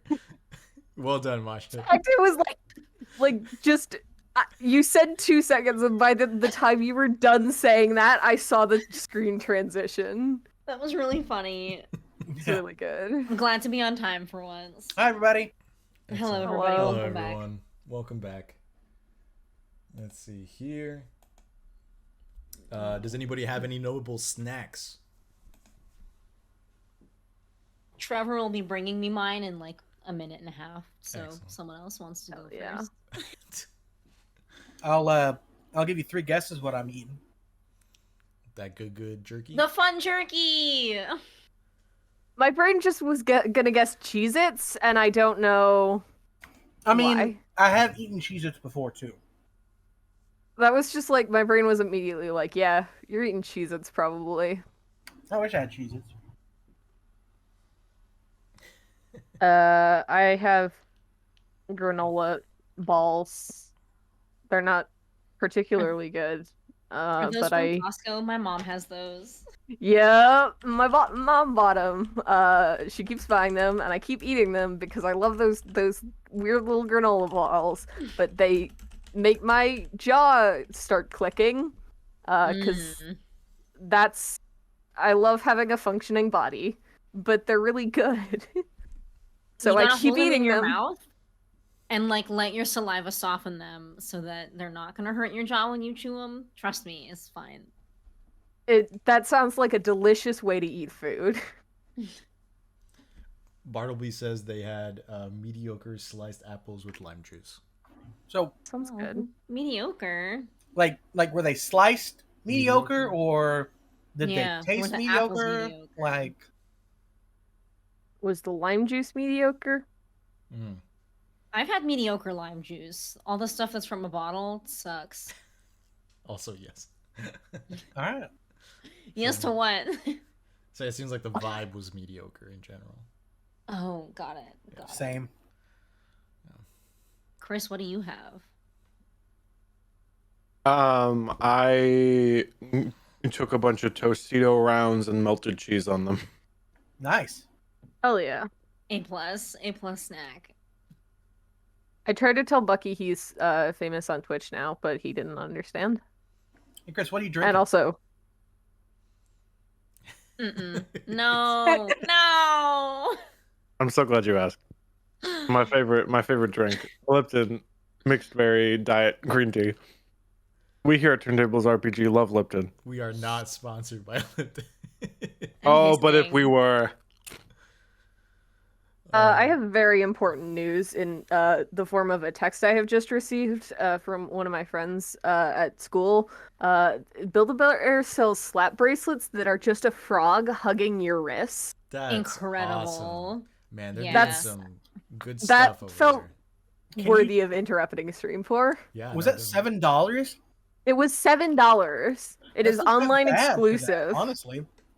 Like, Yeah. for what it is, that's especially if you're Build-A-Bear who charges, Yeah. Yeah. $400 for a bear or something. Hi, Trevor. Bye, Yeah. Trevor. He's gone. I can't tell him that you said hello. Oh, he's listening to stream. He probably here. Hi, Trevor. I can share what I'm eating now. It's these pumpkin-shaped pastas from Trader Joe's. Hell yeah. That are technically have butternut squash in them Nice. with pesto sauce and garlic bread. Hell yeah. But they're just pasta shouldn't be this shape. Mm. They've kind of most of them have like fallen apart into their like little individual slivers, so now I just have like I don't know, whatever this shape is. Someone couldn't complete an elbow macaroni. My family goes very ham for St. Patrick's Day, and my mother did in fact buy a shamrock-shaped, not tortellini, ravioli this week. Like, not for St. Patrick's Day, because I've just remembered. So we make a lot of corned beef and cabbage for St. Patrick's Day and like give it out to families near us. And we used to have everyone like come here and like there was a party here, but COVID, so we now just like make it. which means that for the probably Wednesday through Friday this week, my house will just smell like corned beef. Nice. I don't even know how you make corned beef. Like, it's got that special corned beef smell. I don't know where it comes from. I don't know either, but my entire house smells like it for 3 days. I am a vegetarian. The only thing I can eat is colcannon, but I can't even have bacon in it, so it's just potatoes and cabbage mixed together. Hell yeah. That sounds pretty good to me, honestly. It's pretty good, but like I mean, the Irish the heritage would be proud. entire Yeah, definitely. Oh. Corned beef is pickled. yeah. That makes so much sense. And you can do it in the crock pot. You can do it in the on the stove. I think we've done it in the oven before. At one point, my family bought like I think 20 pounds of corned beef in preparation for St. Patrick's Day. It go very hard in my house. Man, more and more. I am enjoying seeing. No, by all means. I'm enjoying seeing the memes about Chicago dyeing their river green because it's absurd to me, and I live here, and it doesn't make sense to me. The end. I can't imagine it's like a palatable green. I haven't seen Oh pictures. no, it is not. I think it's like But I imagine Nickelodeon the river's slime. probably a little green to begin with, so... Like, I think it looks like Nickelodeon slime. It looks like Nickelodeon slime. I've never seen it in real life. Admittedly, I was actually thinking about going down to the city tomorrow, but I have to work. But I might go on Friday. We'll see. But yeah, it's just Nickelodeon slime green, and it's awful. It's just awful. Why It's did they very make fun. it that green? I It's don't know. pretty nasty This is looking. our tax dollars pay for this. It's like water can normally be Gamer green. moment. Why don't they just? Yeah, that They- river, Don't that when river it's got like G green, it's an fueled. algal. That river just got G Yeah, fueled. It's it's ecto cooler, man. plants. Yeah. Yeah, I feel like at a certain point, like if a river is a specific pigment, like I don't feel like it's environmentally friendly. You know? Well, Yeah. Mhm. If it looks like it might glow in the dark, you might want to yeah. wonder. It's okay. Nothing is alive in the Chicago River anyway. Okay. Not anymore. Not anymore. Yeah. Definitely not anymore. Yeah. We made sure. Any microbacteria that was living in there. We has made since sure. died. It's just like Yeah. a yearly thing. At least it feeds away from Lake Michigan now.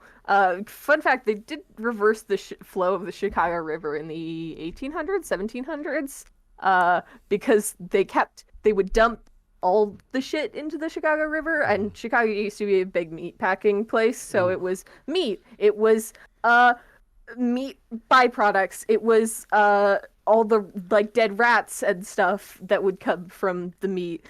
Also just like human waste.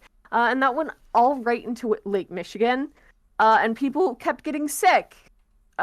Because surprise, that's not good for you. And also that's where we would get our drinking water from. So then they reversed the flow of the Chicago River so it leads into the Mississippi, and then St. Louis got mad at us. And then because like all the shit was going to St. Louis. Wow. So different. And now we just dye it green. Yeah, apparently. Different track. Just a little bit of a history nod for everyone. Speaking of rivers running backwards, you know the Mississippi River ran backwards at one point,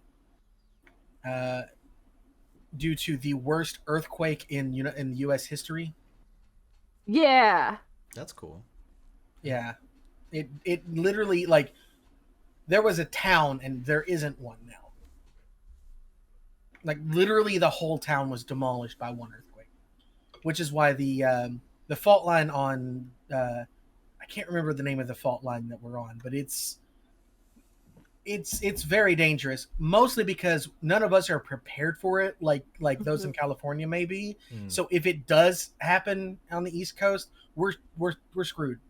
None of our buildings are set to handle earthquakes, and our people certainly aren't.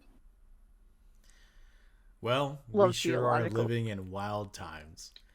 Yeah, it's time for an earthquake on the East Coast. Let's do Yeah. it. Let's bring it. Come on. Let's jump back into our fictional make-believe land where things are going kind of the same. A little better. Yeah. So, Fig. Or actually, Masha, do you want me to jump to Chris while you're eating? I can talk. Okay. Well, I mean, you won't have to talk much. I just have to talk at you. So feel free to eat. I will keep eating. So you press play on the recording and you see the carousel kind of like the first video that plays. The timestamp is for the day before, yesterday, essentially. And you see it begins to play and it starts off with static.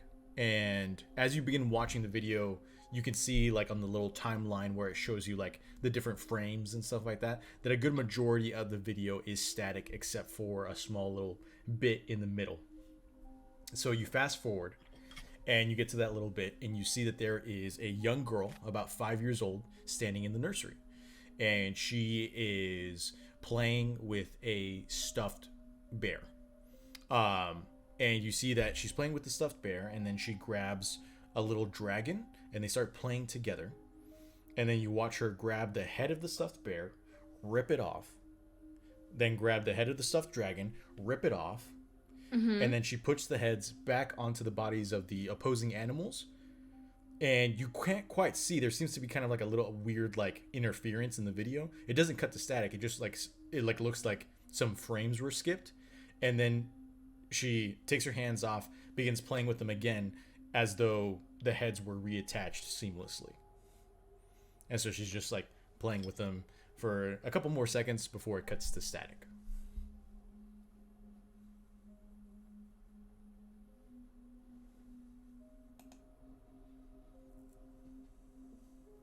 Would you like to continue? I'll watch the next one. Okay. Sure.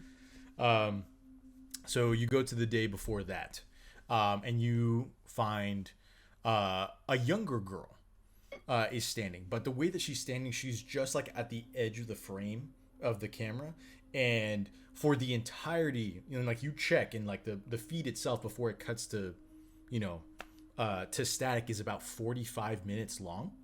And as you like, you know, you zip through, she does not move from that spot. It seems like as though she's staring at the wall, but the like in the frame of the camera, she's just like right at the edge. And like, you know, humans, we shift involuntarily. We have, you know, the rise and fall of our shoulders as we breathe. It's almost as though this little girl is like one of the dolls in her room, just still all those 45 minutes. And you're scrubbing and you don't see her shift, you don't see her twitch, you don't see her do anything. She's just still that entire time.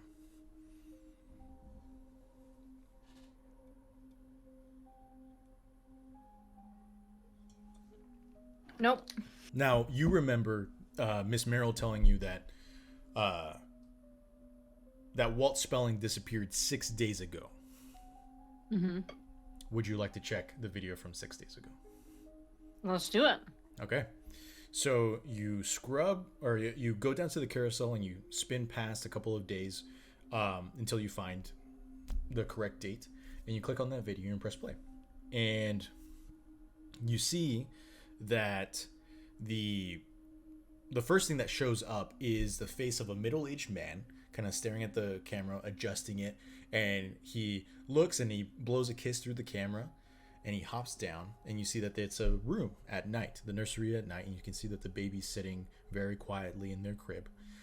He walks over to it, kisses it on the forehead, winces and like holds for a couple of seconds before looking back up at the camera with like a thumbs up, and then quietly leaving the room.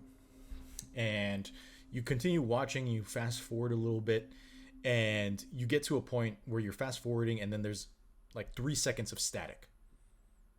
And you reverse back and you watch as right before the static, it looks as though again in the grayscale, the light gray of moonlight is becoming brighter and brighter almost like a stark white against all the grayscale, and all the dark grays become black, so it almost looks like a black and white portrait. And then it cuts to static for 1, 2, 3, and you watch as the feed returns and everything is fine. Everything looks the same.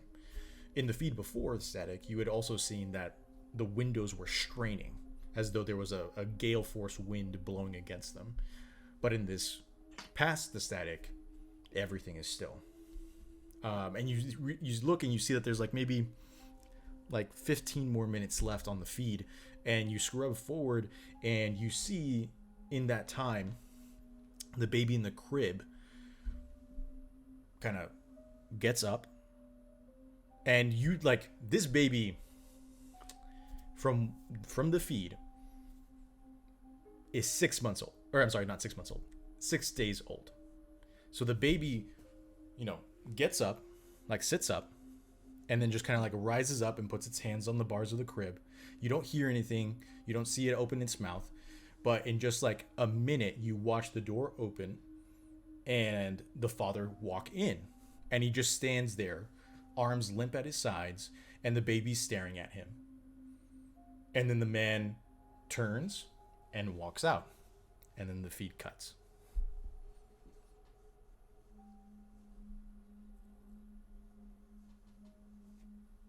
Hate this. I want to find that room.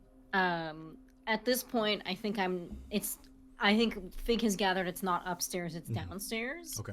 So she is going to come back down. And she's going to try to do it quietly. Because this is... She thought them... because... Period. Sure. Yeah, you come downstairs. That alarm that I mentioned, it's still ringing incessantly. And you watch as Sarah Spelling is moving out of the kitchen with a cake pan in her hands. She is not wearing oven mitts. So you look and you see that her hands are red and blistered, and they're shaking as she brings the pan over and sets it down onto the table, and kind of like releases, and you see like blisters already forming on her hands. They're red and scarred. And she says, "I just put brownies in," and turns back into the kitchen and walks in there.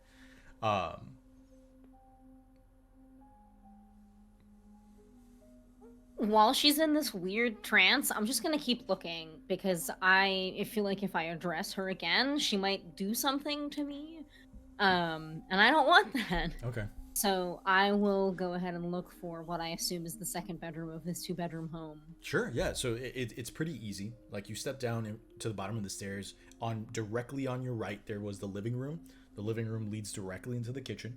Right next to the stairs, farther down a small little hallway, you see another door leading to a bedroom, which you would assume is the nursery.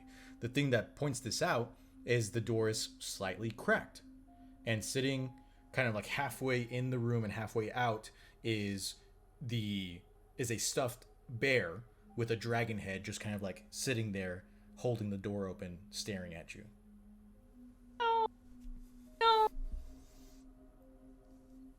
No. I am going to draw my kukri.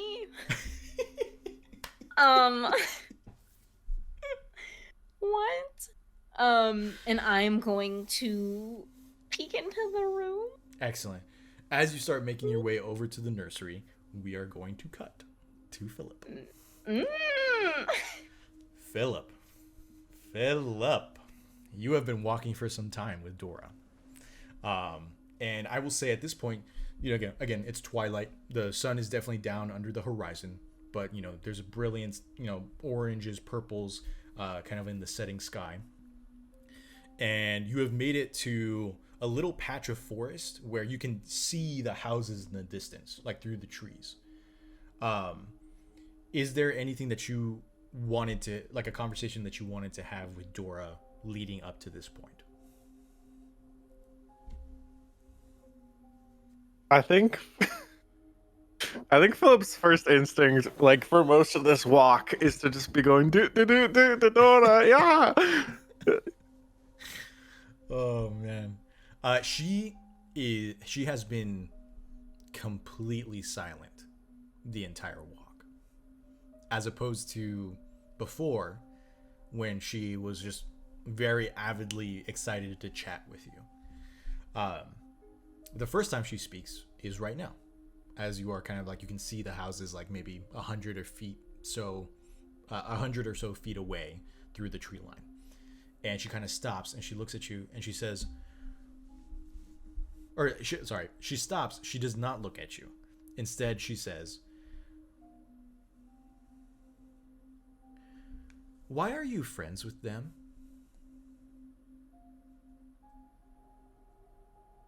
That's a very layered question. Well, usually I like their faces. I like looking at them. I'd like to imagine the sound of their voices speaking to me to bring me into slumber. I like to think of us hanging out together. And also, the first thing I remember is all the dark voices screaming to me to gather people. And so I think that means make some friends. Well, you know, they're, but they don't like you. I would like to think they do. They're scared of you. And you see in your mind, Oh no! an image pops up, a memory of Fig's face when you brought the corpse back to life in the morgue in episode 1. And you see just like this face of just like abstract terror and confusion, and like, you know, you're not sure if it's the pure memory or not, but there is a bit of fear in Fig's eyes. I no, it's just I just have to make. It's just because they don't understand. I can that's- make them understand. You don't have to make them understand, Philip. I understand. And this time she does turn around to you, and you can see that her eyes are like just like a little wider. Her pupils are a little bit more dilated now that it's like encroaching on night. And she looks at you and she says, I'm not scared of you, Philip. I think you're amazing. I want us to be friends forever. Oh, you know, it's so hard because no one, so few people really compliment me. I mean, to be honest, the only few people who've ever called me amazing is you and my best friend Cole. As soon as you mention Cole's name, you see once again her skin gets very tight, and she like her pupils like become narrow like a cat's, and she's like, and she pauses and she just stands still for a moment, very tense, before just kind of like relaxing her shoulders, and she says, "Tell me more about Cole." Oh, he's like a cool, badass monster hunter. He has such big dreams. He says he's a descendant of a bigger monster hunter. I don't know. I associate the word famous with big. I don't know why. I think it makes sense. The bigger you are, the easier it is to remember you, I think. What But does Cole look like? oh well, he's like Let me ask you a he's like question real fast, Chris. As you are thinking about describing him, do you have a mental picture of Cole in your head? yes, I have a mental picture of us hugging and drawing She pictures. stops you and she says, "I see." Philip, can Cole get rid of the dark voices in your head? I mean, I don't know. I think deep down inside of me, maybe I want to hang out with people to distract myself from the voices. So I mean, not in a literal sense, but in a way of like Everything seems to be calmer when I'm with my friends. Well, Philip, when I get a little bigger, I could take those voices away. I could be the only voice in your head. Wouldn't that be nice? Do- I mean, kind of. I don't know who I would be without them. Honestly, it's sort of a scary idea. Well, we could figure it out together. Me and you, best friends. I mean, okay, I like best friends. That's cool. Really? And you see that she gets so excited that she rises like 2 inches off the ground, mimicking your levitation. I mean, sure. I mean, you, me, Cole, and everyone can hang out together and be best friends. And she, as soon as you mention Cole, she drops back down to the ground. And she says, "No, Cole is human. He would die. He will die. What? But Wait a you and second. me, we can be friends forever." I don't like to think about my immortality like that, or if I am immortal. I don't know. Immortality is only sad when you're alone, Philip. But you'd have me. Oh my god, do I know how that feels? To be alone for a long, long time. And she holds out her arms. She says, "You're not alone anymore." And she kind of begins walking towards you to give you a hug. I feel very emotionally. I don't know. I don't know. This feels so interesting. I don't understand. My need for appreciation and affection overweighing my deep, dark fears here. So I'm just gonna. Philip's gonna hug her. Cool. As you go into hug, we're going to cut back to Fig. Fig, you have reached the door of the nursery. What you doing?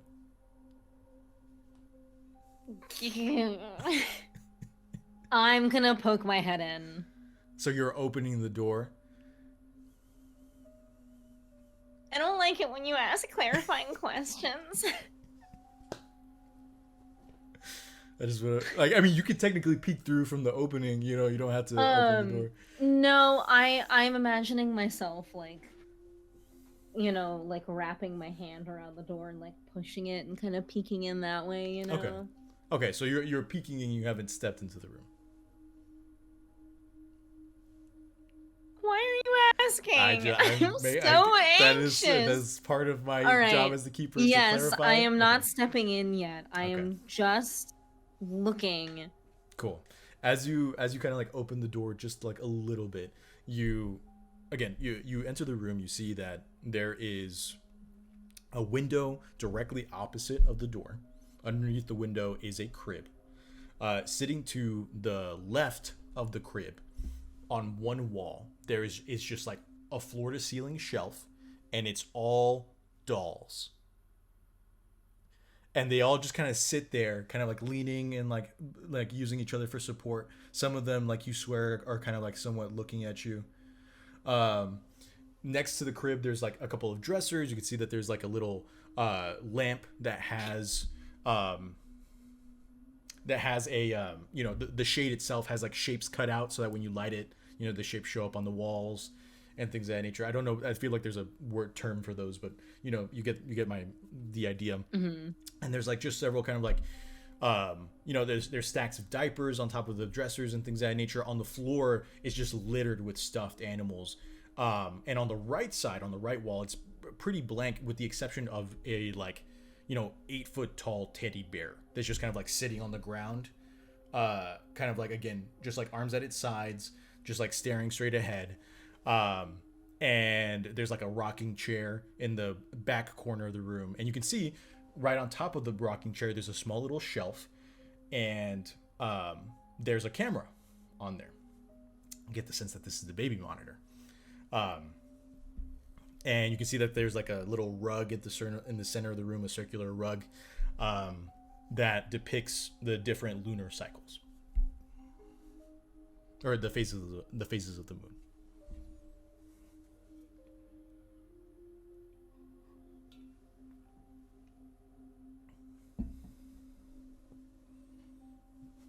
But no youth, no child.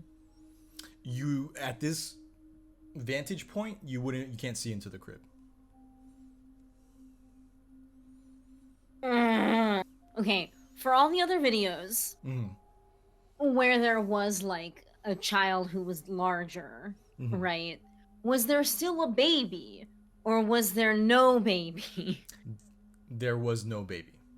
Okay. From the footage that you saw with the child in the room. I am going to, with my head poked in, just like close my eyes and listen real hard and just determine like if I hear anything in this room that is moving, that is breathing, but metagaming, I don't want to go in there. You asked me specifically if I'd stepped in, and I don't. No, Fig wouldn't know. Okay. So go ahead. We're gonna use this as you're asking what is being concealed here. So I'm gonna ask you to roll investigate a mystery. You got it, boss. You got it, boss. She says, dropping her dice. I now have a +3 to sharp, so. Didn't need it. I rolled a 5 and a 4, which is 9, +3 is 12. Hell yeah. So yeah, what is being concealed here? Okay. You close your eyes to listen. And you do not hear any breathing. The room is very still. However, very faintly, you hear, you know when you turn on like a music box and the song finishes, but you can still hear like the metallic ting of the notes afterwards, you know, as the sound slowly dissipates. There is you hear a similar phenomena in this room, as though there is something just like hovering in the air, an unheard noise or the echo of one just kind of like humming in this room. I'm gonna cry. You can make me cry. Ooh, okay. Here's what we're gonna do. No, we've got our kukri. We are going to quietly and cautiously step into the room and see if we can determine where this noise is coming from. Very cool. Okay. So you step into the room. Uh-huh. 3 things happen in succession. Chris, oh no! You remember that song Three I asked you to prep?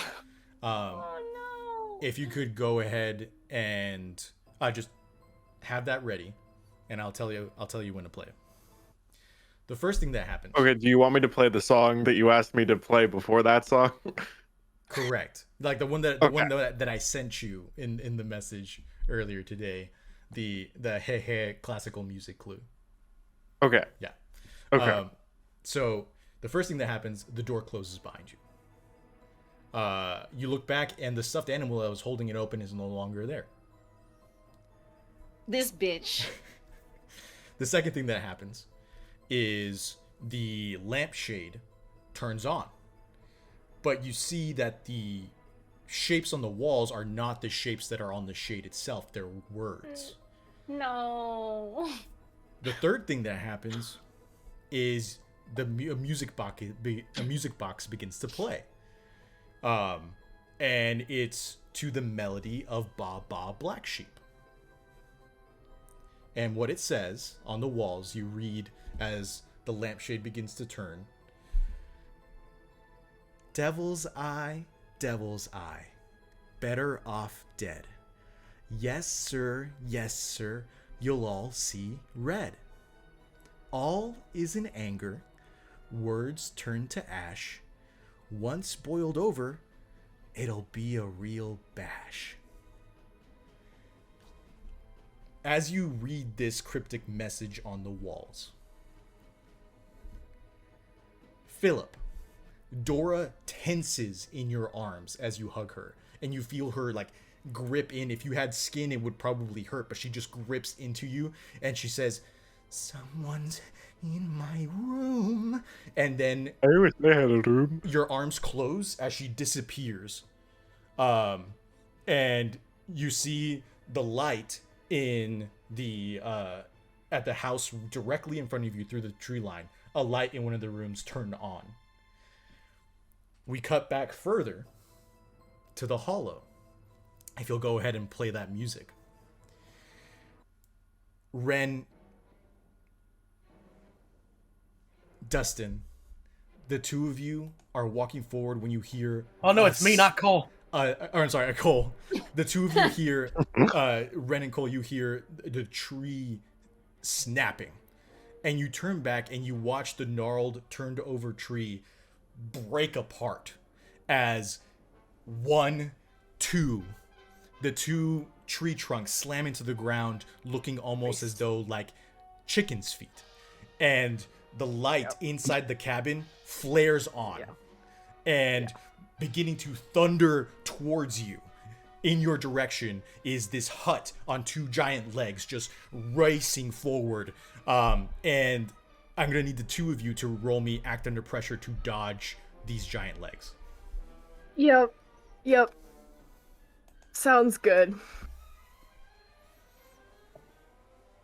Gonna pull up my stats before I even roll. That's a 9 plus 2 is 11. 11? Okay. Dustin? Wow, really good roll. Oh no. No, I got an 8. At least, like, it's not a full success, but it wasn't a failure. I just wanted you to think it was. Okay. Ren, you roll out of the way as one of the legs just, like, crushes down in front of you. And Dustin, Cole, you watch the roll and you attempt to do the same, but you're just a little too slow on the jump. And so one of the legs slams into your hip as you roll away. And I'm going to need you to take 1 point of harm as it, like, accidentally kicks you off to the side, and you roll into the forest ground as it disappears off into the night. And you watch like the two tiny little lights of the open windows kind of like disappearing off into the darkness. Carnunos comes up behind the two of you and he says, "Are you all right?" Yes, but whatever that's going toward isn't. Something has triggered the transformation. Come with me. And he grabs the two of you and he just like two kittens, he begins cantering off, and very shortly y'all begin catching up to the house. And you are now racing alongside this cabin who's just like, it's crashing, it's like slaloming against trees. There is no gracefulness here like it was when you were running with Carnunos. It is like slaloming against trees, splinters crashing everywhere as it's just like haphazardly running through the forest. And he looks at the two of you and he says, "You have to go inside." All right, let's go. And he tosses the two of you, and you fly up into the air. I'm going to need you to roll another act under pressure roll to attempt to grab onto the moving house. Really thankful for that plus 2 cool. That was a 7. A 7? I rolled 2 5s. Oh, so a 10. Yeah, so we've switched places. Perfect. Cole, you use your axe and you slam into the side of the house and you manage to swing in right next to the door. And Ren, you slam just like almost like a belly flop into the roof of the house and kind of like roll down. I'm going to need you to take 1 point of harm. Ignore armor if you have it. Both of you ignore armor. Or actually, you know what? If you have armor, feel free to ignore it. But like 1 point of harm either way. As you roll onto right next to Cole. Cole, you see that the door itself is like it's like vibrating a little bit, but there is like a haphazard like little wooden knob that you can turn to get inside. Let's go. Ren, are you going in? Yep. All right. So the two of you turn the handle and you walk on through. Chris, will you go ahead and transition us to the eerie theme? For those of you who know this song, it's by Mussorgsky. and it's from a symphony called Paintings of an Exhibition, and it is the 9th one, and it's called Hut with Fowl's Legs, / parentheses Baba Yaga. Nice. And so it's very fun to play, but it's very fun to listen to. That was a very fun song. Yes. And it was in the public domain, so I was very happy to find it. Nice. So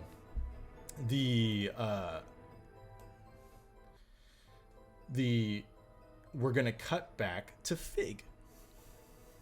So Fig, Yeah. you have read this cryptic message, and you realize that halfway through reading it, around the part where it says, "Words turn to ash. Once spoiled over, it'll be a real bash." The inside voice of your head reading it gets replaced with the voice of a young girl. Ooh. You turn around and you see a young girl of about 6 years old standing behind you. She has like a short black hair bob, and her eyes are just kind of like black pupils, or like, black irises, so you can't really see the pupils. But you see that her hair is kind of like somewhat like lifting up, doing the Ghibli stand, the Ghibli kind of like hair raise. And she's like, you see that she's like, she looks very angry, and then she pauses for a moment and she looks at you and she says, "Why do you smell like Philip?"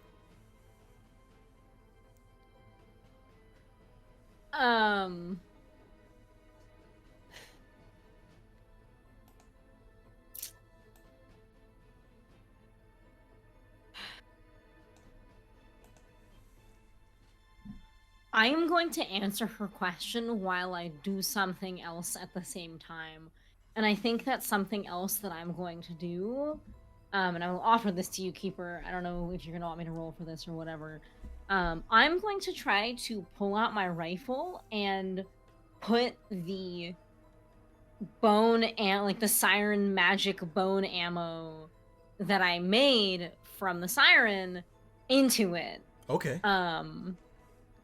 But I am going to, I guess I should have said what I would say to her first, which is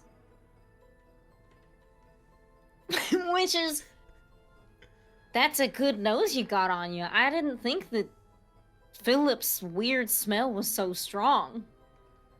And so you're doing this as you're taking out the rifle and putting the bullet in.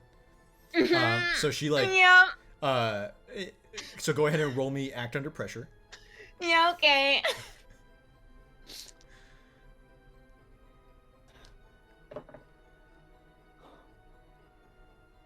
Ten. Very good. So yeah, you obviously in this kind of like, you back up just like a couple of steps, and very fluidly you swap out your Kokiri? Kukri. Kokiri? Kukri. I might be pronouncing it incorrectly, but that's how it's spelled. You swap it for your rifle, and very deftly you just like take out the old bullet and you put in the bone bullet of the siren in. Mm-hmm. And unfazed, she says, "Well, he smells different than all the rest of you. So when I smell him on someone else, I take notice."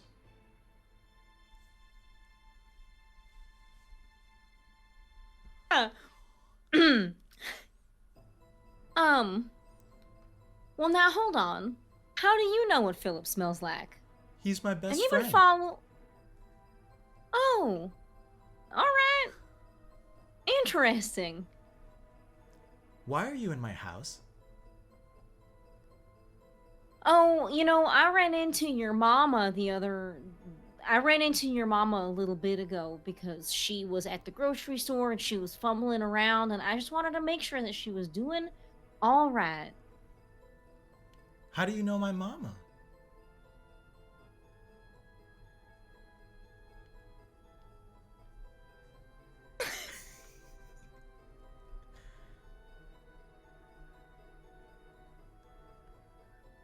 No, I'm not doing that.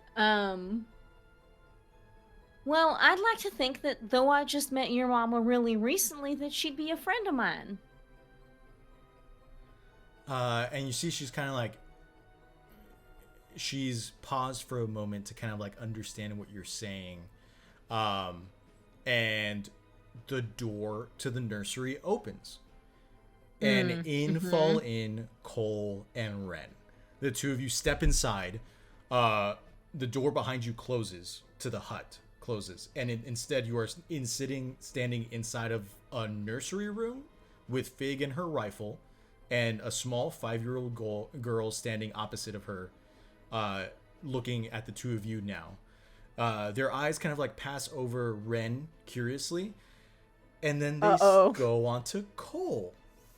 And all of you see her face become very sharp. Like, again, the skin tightens, her eyes become like those of cats, and you see her rise up off the ground for like 2 inches, very similar to Philip.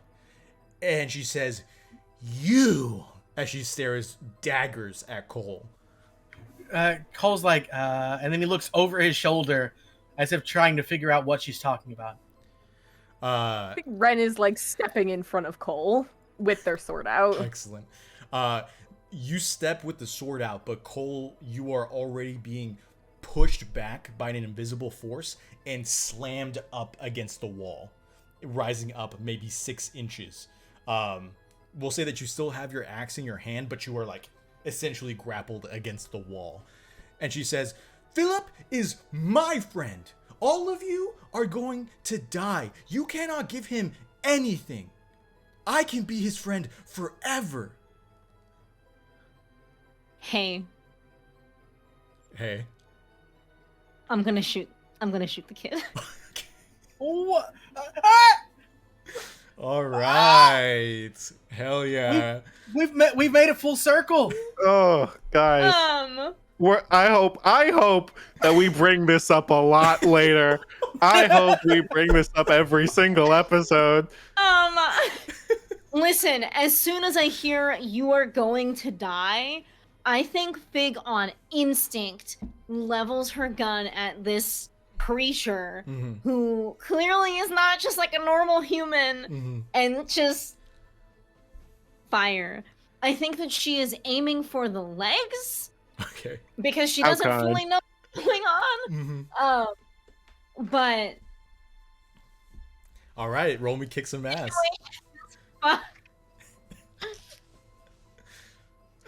Am I gonna regret this? Maybe. That is a 6 + 2 is 8, plus my 1 tough is a 9. Okay. So on a mixed, y'all inflict harm on each other. Okay, fair enough.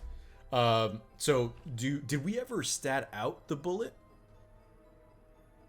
Well, my gun does a certain amount of harm. Gotcha. The bullet just makes it magic, I think, is what we said. It makes it magic and it adds an additional harm to it. Excellent.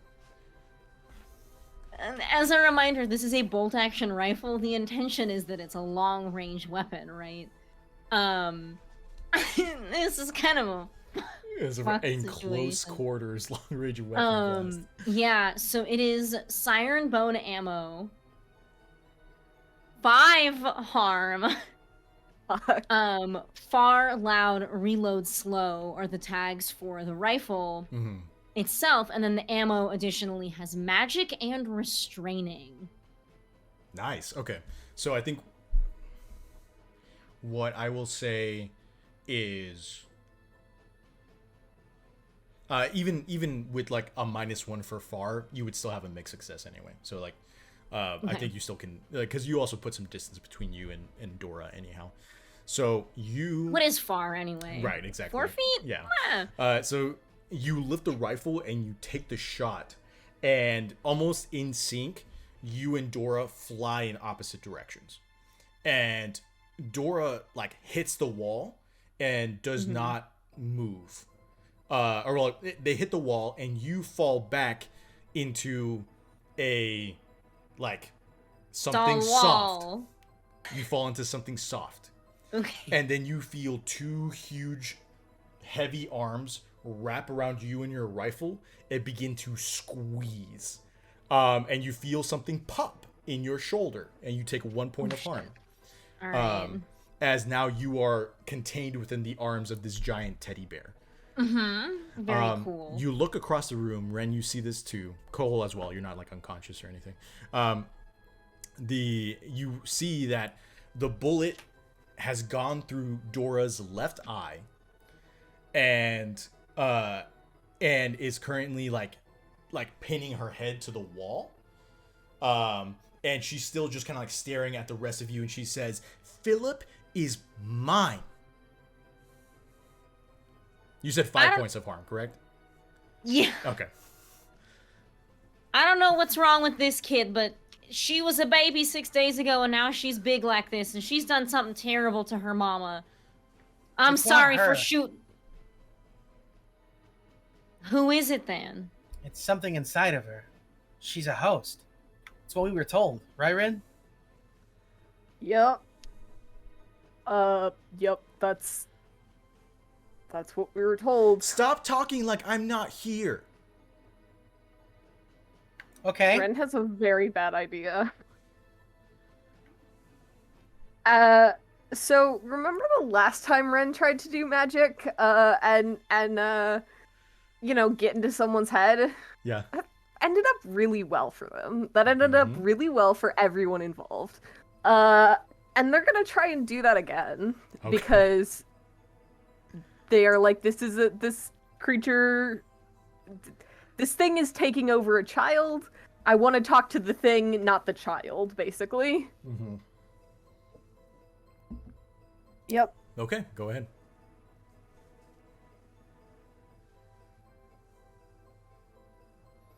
That's an 8. So in an 8, they sense you as well as you sense them. No, I was gonna just use the regular use magic. Oh, okay. To Which specific? Let me find where my sheet is that has all the stuff written down. Use magic to communicate. I guess do one thing that's beyond human limitations, which is just basically like get into this thing's head and like communicate with it specifically. Okay. And because it's a mixed success, there's a glitch, correct? Correct. I'm gonna need you to choose a glitch. Oh.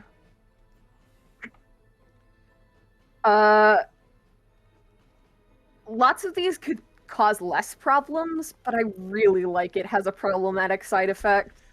I like it too, Mars. I feel like we're on the same wavelength here. So, describe to me what exactly Ren does to connect with Dora. I think Ren is just like they are remembering what it is like to not be in control of like your own body and not really and understand like basically being like, hey, not in their own head they're like, hey, I have been through a somewhat similar situation in the sense that like I was not in control of my own body. I was possessed by like a magical power. It made me very hard to kill. I know where kind of like in my brain I was located and where Apophis was located in my brain, if that makes sense. Mm-hmm. So they're going to try and reach out to where they would expect like the creature that has taken over to be. Absolutely. Basically. I will also say very quickly, I'm gonna retcon the headshot thing because Masha said specifically that you wanted the leg, so it's through the leg. They're just like it did push them up against the wall, but it's like through their foot. Okay, that retcon because I apologize. I just went for the most gruesome thing, but it's through the leg. So I mean, it makes me less of a bad guy. Yeah. You're the one making it worse. So Ren, you push that consciousness forward to touch base with the humanity inside of Dora. You find none. The brain, Cool. the mind that you touch is utterly alien to you. It's nowhere near a human's anything. And you come in with that call for help, that SOS, that like, you know, that lighthouse of, hey, you can come to me, you know, this is a safe refuge. And all you are met with is a roiling storm. And you are bombarded with feelings of like anger and fear of abandonment, and just like so much, like it's so powerful, you know, it's like unhinged. And I'll say, for the purposes of this, the side effect is you are in connection with Dora, but you, outside of your mind, have been completely immobilized. Fig and Cole watch as Ren's Kopesh clatters on the ground as their eyes unblinkingly stare at Dora, who is like, just like, has their eyes like calmly locked onto Ren. Philip, what have you been doing since Dora disappeared? I guess I'm just going to the house and go, and I think I'm still going while also crying a bit. Okay. So yeah, so I guess I'm just making my way to that house. Perfect. As you get to the door, like the back door, you hear a gunshot, a rifle shot from like extremely close. It's like from the next room over. Are you going inside? I guess. You step inside and you see a young woman in like her mid-30s, hands blistered to hell, reaching into an oven and pulling out, with no oven mitts, just completely a little tray of brownies. And you can see, hey mom, and she says, "Hi Philip, feel free to take a seat, honey." And she like, you see her take the brownies from you. You're kind of burning your hands. You did see that, like, as soon as her hands touched the pan, like, the human instinct to drop them, you saw the twitch, but, like, the hands would not let go. And so she kind of comes up and she looks at you and she's like, "Are you sure, honey? It's hot." No, put the brownies down, please, so I can eat them. I'm so hungry. I'm just going to put them on the table. And you can see, like, put them down right now. a tear is, like, forming down her face. She's like, on the table? Yes, please. Okay. And she takes her sweet time and just kind of sets it down on the table. And she's like, "Let me get a knife for you so we can cut them into No, squares." hold on. Hey, Oh, you hey, just want to dig in? No, I mean, look, as much as I want to get my grubby little hands all up in those brownies, I feel like do you need help? I feel like you seem very in distressed. "Oh, I'm fine, sweetheart. Thank you so much for worrying about me. But I know Should I heal? I know you're here to play with Dora. She's in her room with your friends." Hold on, kid. Oh, okay. Well, that's an interesting thing I should probably deal with, but I also feel really bad leaving you here just to keep picking up burning trays, because you seem very much like you're in a bad way. I'm just prepping for dinner. Or the tea Okay, party. well, you don't have to cook anything else. This seems like a delicious spread. Do you mind if I look at your hands real quick? And you can see that she's like, your request is like something that like the spell coding has not adjusted for. So she's like kind of like stalling a bit, and you can see that her body's like moving towards the kitchen, towards the next thing, but something else is kind of like holding her back. So she is like still kind of like in front of you with her hands out. Okay, first thing I'm gonna do is I'm going to turn off the oven. Okay. Oh, honey, I need that. I'm making a cobbler. It's all good. And then I'm gonna cast this might sting. Okay. To heal them. To try to heal the hands. Remind me what this might sting does. So you can use magic to heal 3 harm, but the process is exceptionally painful. On a 7 to 9, also leaves a gnarly scar. Dope. Which I guess, I don't know. I'm trying to ease pain, but I don't know. This is a weird situation. Whatever Philip would be doing in this scenario. So is there not? There's just like a normal magic move of healing, right? Yeah. Hold on. I believe so. Because I might just do that. That's probably a better idea. Heal to one just use harm magic from an injury, or cure a disease, or neutralize poison. Yeah. Okay, cool. I'll do that. Okay, tell me, or go ahead and roll. Okay, I rolled a 1 and a 6, which is a 7 plus my 2 weird is a 9. Okay, so it's a mixed success. So go ahead and pick a glitch for me as well. Da, da, da, da, da. I think I kind of want to. I kind of want to take one harm, like I'm absorbing the pain myself. Okay, I dig that. So describe to me what Philip does to heal Sarah's hands. Cool. I think Philip, like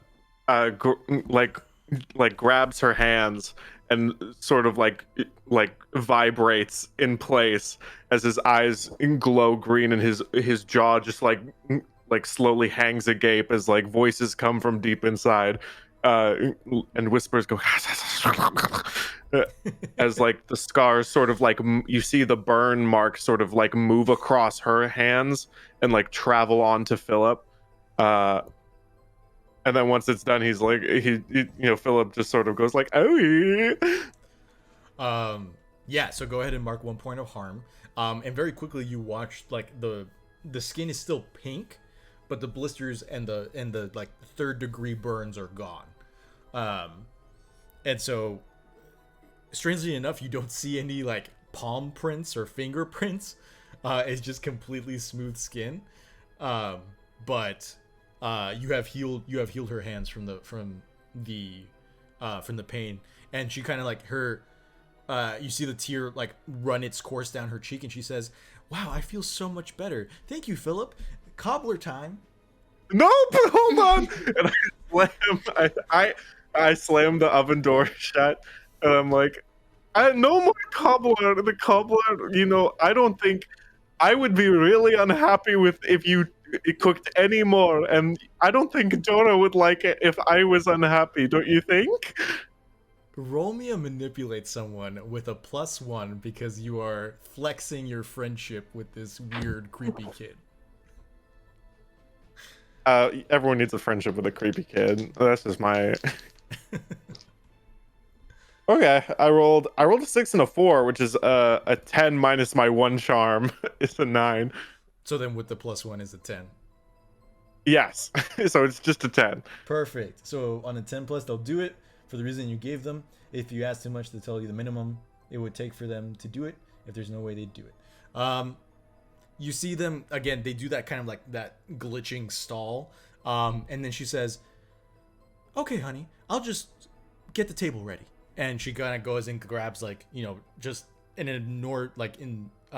inordinate amount of like forks and knives and napkins, and kind of like goes over to the table and starts finding places to put all these things, not in any particular like dining order, where it's like, salad fork next to the whatever fork and stuff. She's just kind of like stabbing forks into the jello and the knives into, the brownie pan and stuff like that. She's just kind of like putting things in places, but she is no longer hurting herself in the kitchen. Cool. I think Philip sighs at this very like. I think it's an Animaniacs bit where like the dog is trying to stop the baby from hurting itself. Mm-hmm. A very Mr. Magoo. So I think Philip just sort of sighs like, "Woo! Crisis inverted. Let's go check what my friends are up to." Perfect. So we will jump back. Cole, you're still elevated up the floor.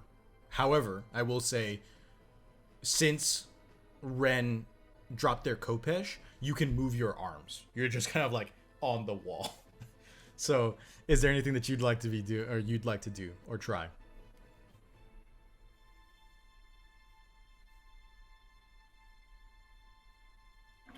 I'm not sure, because so spoiler alert for the fans at home, Cole's mundane. He is just he's just a dude. And being pinned to the wall like he is, I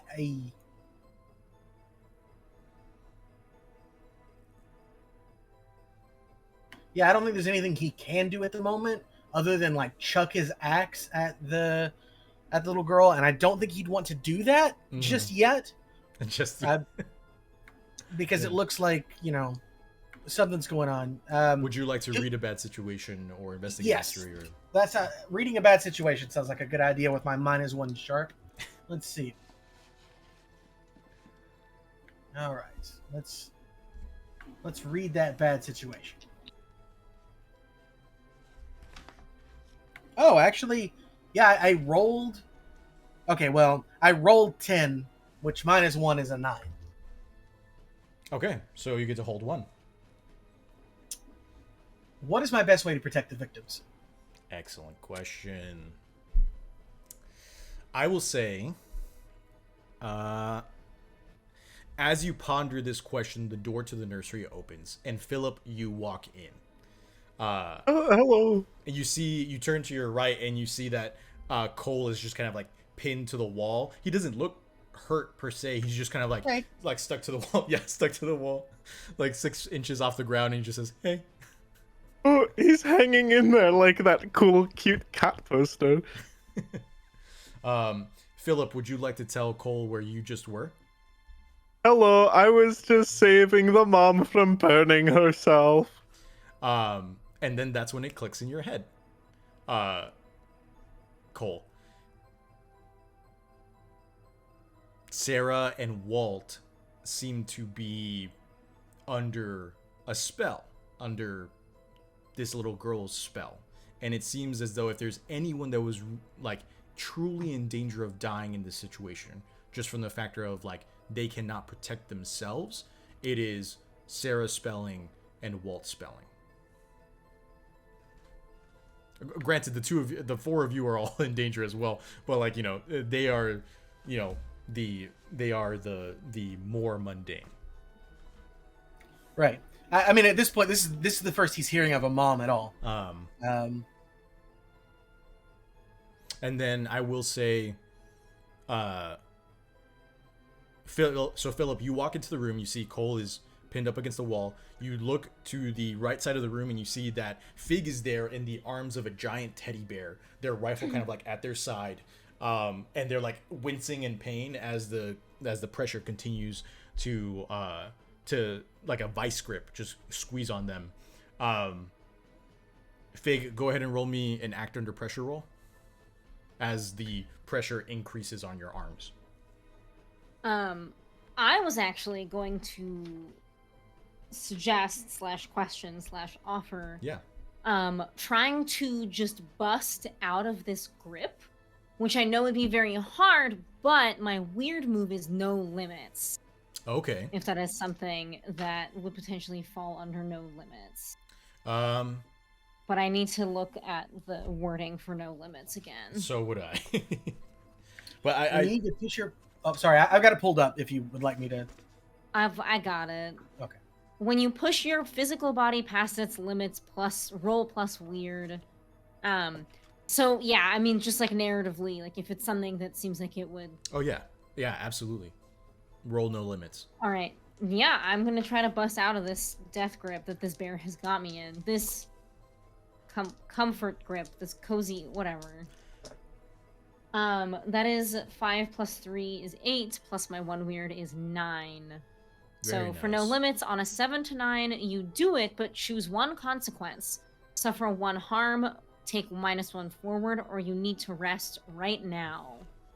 I think what makes the most narrative sense is just taking another harm. Okay. Honestly, as boring as that is, but Yeah. I like it. What does it look like? Tell me what Fig does to break out of the grip. I think trying to decide if it's this way or I mean, I get because she's like stuck like this, right? Like arms You against her. You can decide how your arms are pinned if you'd like. You are welcome to say that this is too far, but I think that what I would do is with my arms pinned down, reach up with my hands, and then just pull as hard as I can, kind of like getting my fingers into the seams of where the arms attach to the body of this teddy bear, and just pull down, just ripping them off completely. But I also don't want to take your big teddy bear away from you, so. No. The teddy bear has served its function. I think what I'll say is, yes, I think you, as you are straining to reach up to the seams, you feel a crack in your ribs. And that will be the extra point of harm that you take as you rip off the arm straight off of this teddy bear. Philip and Cole, the two of you watch this as she reaches up and just grabs the shoulders and rips off the teddy bear. And like, we'll say, you know, the rifle kind of like falls to the floor a bit, but Fig has ripped herself free from this teddy bear's grasp. And then Philip, you turn and you see that Ren's Kopesh is on the ground, and Ren is like currently in like a staring contest with Dora. And Ren, I'm going to say, as within that psychic plane that you are connecting with Dora with, the emotions again are battering against your small little like haven of consciousness, and you begin to see like, or you begin to feel the emotions kind of beginning to break the walls a little bit. And you get the urge to pick up your weapon and turn on your friends. I had a feeling you were going to say that. And I'm going to need you to roll me act under pressure, but I will allow you to choose between cool and weird. Okay, well, they're both +2, so those are my two best stats. That's a 10. Oh, very nice, very nice. I rolled one Apophis die, one that I thought was the Apophis die, but then realized it wasn't. So you managed to reinforce your walls, and it gives you enough, like, it gives you enough power to rip yourself away from that connection. However, as you are tearing away from the psychic plane, you catch glimpses of memories from Dora. And you see she is standing at like maybe 6 feet tall in front of a door. She knocks on it, and the door opens, and you see a young couple in their mid-30s, a woman who's heavily pregnant, and a man kind of welcoming you into their home. The second memory is you are standing on the roof of the house, and you are staring up at the stars. You, as Ren, do not understand why, but the memory is of this woman staring up at the stars, and then clambering down, kind of like a spider climb, into the window, and closing the window, entering into another room where the woman who is heavily pregnant currently is in labor. And you kneel down in front to receive the baby. The scene cuts. And the next memory you have is you're surrounded by a white light, and you are entering through the window, quiet as a shadow, lifting the baby up, watching it float away into the beam of light, and then laying down in its place.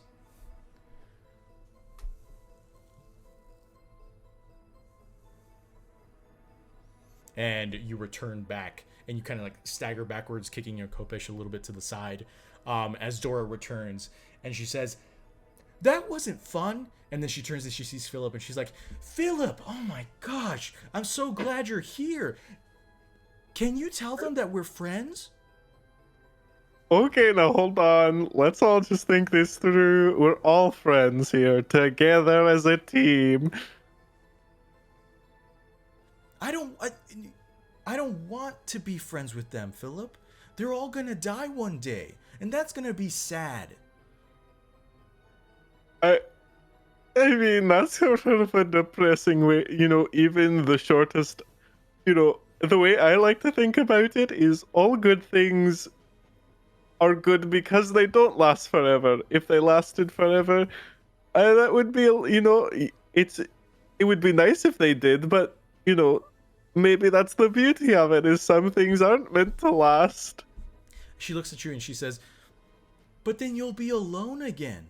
You told me you don't want to be alone. If you're with me, you won't ever be alone." I mean, that is true. I do not want to be alone. The voices get very loud when I'm alone. I can take them away, Philip. You don't have to worry about them anymore. Philip is sort of just like shyly looking around at all his friends and being like, hello, anyone else speaking on this? I didn't want to interrupt. It seemed rude. Oh my You gosh, don't get so to nice. talk. And Cole, you feel an invisible force beginning to like close your mouth shut. Go ahead and roll me act under pressure.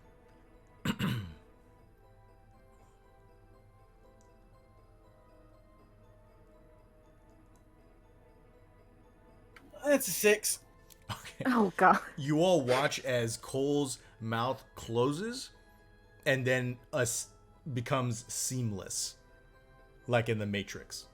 And Cole, you do not feel as though you can breathe air through your mouth anymore, so you like start breathing through your nose excessively. And Dora looks back at Philip and she says, Cole's not going to take you away from me. It's okay, Philip, come here. I'm here. Dora's here for you. Nervous Philip noises. What do you... Ren is going to turn to Philip and say, Philip, do you want to be someone who... Do you want to be friends with someone who hurts your other friends? This is true. This feels like a conversation I've had a lot in the past few hours. Philip, you notice the bone bullet sticking into the little girl's shin, pinning her to the floor. Oh no, did you hurt them too? This is so ironic that you would say that. You didn't hurt her. And, let's see. I think... Dustin, I don't want to speak for Cole. Do you think... somebody has to. Do you think Cole would have like do you think his hands would have scrambled up to where his mouth is to kind of like, involuntarily try and grab onto his lips and open them? I mean, at least in surprise, yes. Okay. If his arms can move. So his arms are free. You scramble up to your mouth and you drop your axe, and the head of it hits the hardwood with a thunk. Am I correct in assuming that your axe head is iron? Yes. Excellent.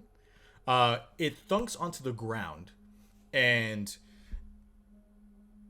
Fig, you remember how I told you that the room had that kind of like that echo of a long past song, kind of just like vibrating in the air. As soon as the iron head hits the ground, you feel, because like you've been the longest in the room, so you feel a change as the iron hits the ground of the room, and suddenly, like for a moment, as the sound of the iron ringing, everything seems normal, and then it dissipates and the hum returns.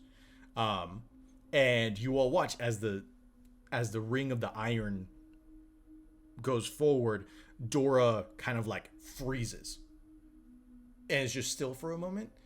Cole, you fall down to the ground, and your mouth opens, and you are breathing once again. And you can see that Dora's frozen, and she kind of like releases, and she looks around the room frantically and sees the axe, looks up at Cole, and her eyes just like flare. And she reaches out to do something to Cole. Philip, you are right in front of her. Would you like to do something?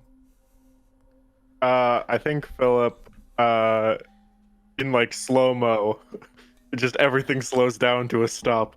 Philip looks between his most recent friend, Dora, and then looks back at Cole, his first ever friend, and just sort of thinks to himself of like, well, this is a pickle I'm in.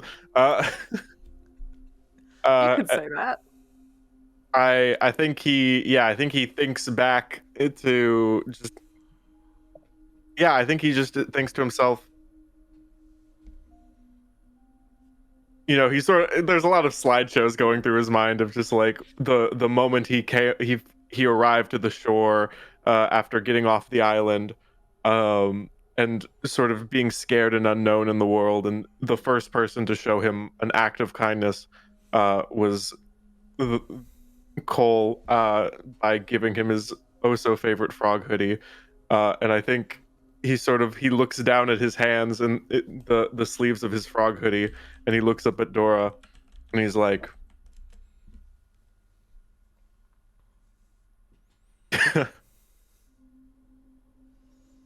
"I think it's bedtime," and he holds out his arms, and fire shoots out of them, and I'm using burn everything, which is when you use magic to inflict harm, you can choose to inflict 3 harm area magic obvious, or 3 harm ignore armor magic obvious, and I guess I'll ignore armor.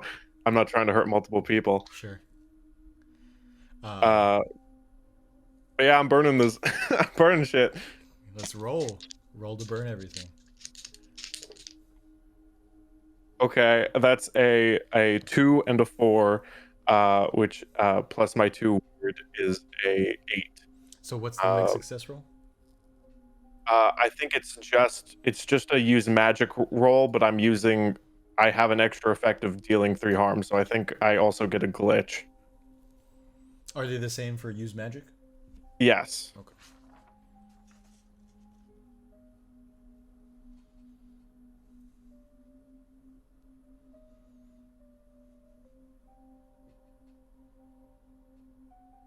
I don't know what to choose here. You completely hold advantage, or wait, no, that's not the glitch. Glitch is the effect is weakened. The effect is short duration. You take 1 harm. The magic draws immediate unwelcome attention. You know what? Let's do immediate unwelcome attention. That's fun. Excellent. So how much harm is it again? 3 harm. Ignore armor. 3 harm. Whew, wow. Okay. So, describe to me what the flames look like, and then I will tell you what happens. Yeah, I think Philip like holds out his arms, and like sort of like streaking out from under is just these bright like green flames of like necrotic energy as they sort of like flamethrower over to Dora to get them to stop. You cast these green flames, and they immediately slam into Dora's body, and you watch that her hands were forward, and you stepped in the way, and she just continues moving forward through the flames, and so you press more, and the flames grow larger until you are like burning a hole in the house, and she comes up to you, and you feel small hands just kind of like wrap around your back, and you see her like burned flesh face just kind of like pierce through the flames, and you hear in your head a small whisper of like, "Why, Philip? I thought we were friends." I think I think I already have enough. And as the hole appears in the side of the house, you all watch as a giant tree trunk foot reaches in through the hole, grabs Dora, and pulls her out of the house. You all kind of like turn to look through the window, and you watch the tree trunk drop her in the front of the hut, and then just stomp into the woods. And the 4 of you are left in this nursery. with a giant hole in it as the sun has finally set, and you hear immediately a wail come from the kitchen. Is there anything that y'all want to do in this time before I jump into the epilogue? I think I hug Cole. He'll hug back. Fig, Ren. Gonna pick up my gun and kind of let out the like pained scream that's been like building up in me. And if I see it on immediate glance, the like tiny teddy bear that had been holding the door open earlier, I kind of want to step on it. Yeah, for sure. You find it there, and you give it a stop. And just fucking. It does have a Fuck you. squeaker in it, so it's just kind of like. Like You know, you give just yeah. And whatever injury I have, I'm gonna try not to make it work. Ren. I think Ren's gonna just kind of like stand there stunned for a little bit, just like, that was a bad time in my brain. Maybe I should stop trying and going into other people's minds. Will they ever learn? Who knows? But then kind of walk up to Fig and make sure Fig's okay. I don't think they're gonna do magic. I don't think they want to do magic again right now. Fair enough. Fig is not like critical, like needs medical Yeah. care, but is all right. Yeah. And I don't know if it would fit in better like after epilogue or before, but I like Fig would definitely want to get the story from everybody of like what the fuck they just went through, because she didn't even know where any of them were. And then they all ended up appearing in the same place that she did. But we can Yeah. we can Another just thing- be like, yep, that happens. I think what definitely what we'll do after the epilogue is I want to ask y'all as the group to tell me from the clues that I gave y'all like what you think the story was, and then I will correct things here or there, but hopefully we hit pretty close to the mark. So it maybe 15 minutes passed from the disappearance of this hut with foul legs, and you watch a confused looking man in a hospital gown kind of break through the tree line, and he just immediately runs through the house, ignoring the giant hole, goes through the back door, and like you begin to hear crying in the next room. If you had moved into that room already, you would have seen Sarah was like on the ground, just like tears streaming down her face. The man runs in and just kind of like grabs her and then is like comforting her, but is also crying. As you are all out of the room, you all kind of watch the door close by itself. And in the middle of their crying, it is cut by a baby's cry.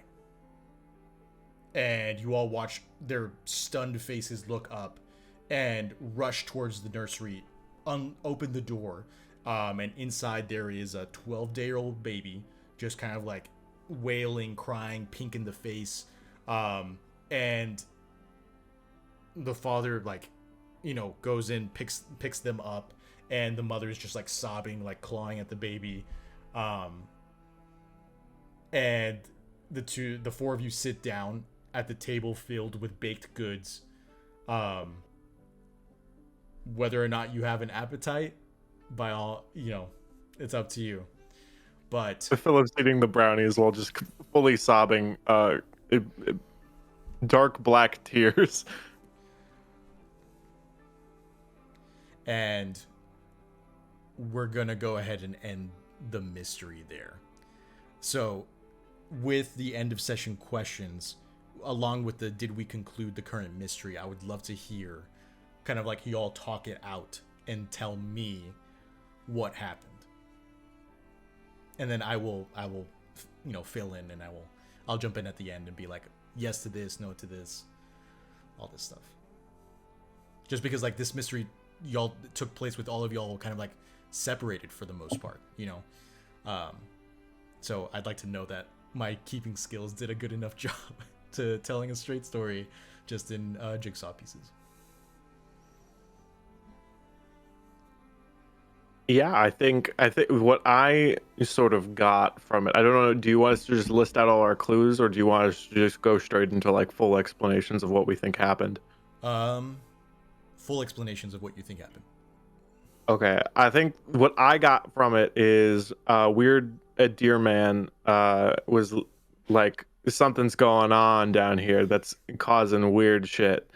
And in response to some weird shit going on, this primordial being or fey-like creature, it seems, with the iron comment, or sort of latched or has some affinity towards love or something, or innocent love or whatever, and it was like, oh well, here's a baby, I guess I'll just take over this family real quick. And then when they took over the family, obviously they seem to have the maturity of a child still, and so they just went about it in a very childlike way of making the family act, and then wanted to build a tree house. And so the dad then forced the dad to make the tree house, but the dad, like the mom, was so entranced by this one task that they did not care for their own health or well-being, and fell down and ended up with lots of splinters, and in their haze ended up at the side of the road where Cole found them. And then obviously Philip met the girl, and then so on and so forth. So just a weird fairy took over and possessed this family. Fairy primordial being is what I got. Very cool. Yeah. I think one of the things that like I got was that Walt had like built this treehouse or partially built the treehouse, and then like collapsed or something, and then Cerunos, Carnunos. Carnunos, K, yes. Yeah, my brain is. I wrote a K, but then I was like, maybe that, whatever. Like found Walt, or like somehow like basically put Walt so that Ren and Cole would find him. And also the Fey creature was the midwife who was helping with the birth.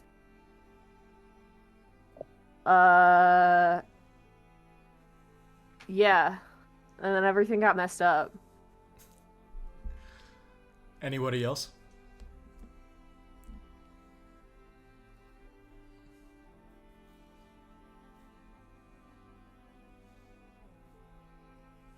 If no other notes, I can. I mean, I have a couple of like questions, one of which I guess could be answered, one of which we'll probably figure out as we continue. First off is like, how did Meryl's living cat know to come here, and like to what extent is Meryl herself magical? Mm-hmm. Miss Meryl, excuse me, I have to use her full name. And I don't quite understand where baby went during that like 6-day time span or however long it was. Yeah. Just kind of like spirited away. Like who put it back, basically, is like my main question. Unless I missed it, which is possible, because it's late. No, you're good. Answer both of your questions. The baby was the cat. Dustin. Oh my god. I'm into it. Anything to add? I mean, for the most part, not really. I mean, the story definitely had a lot of Baba Yaga feels to it. You even had the song denoted to the. Obviously, it was Fey in nature. That's the iron. doing what it did to disrupt the magic.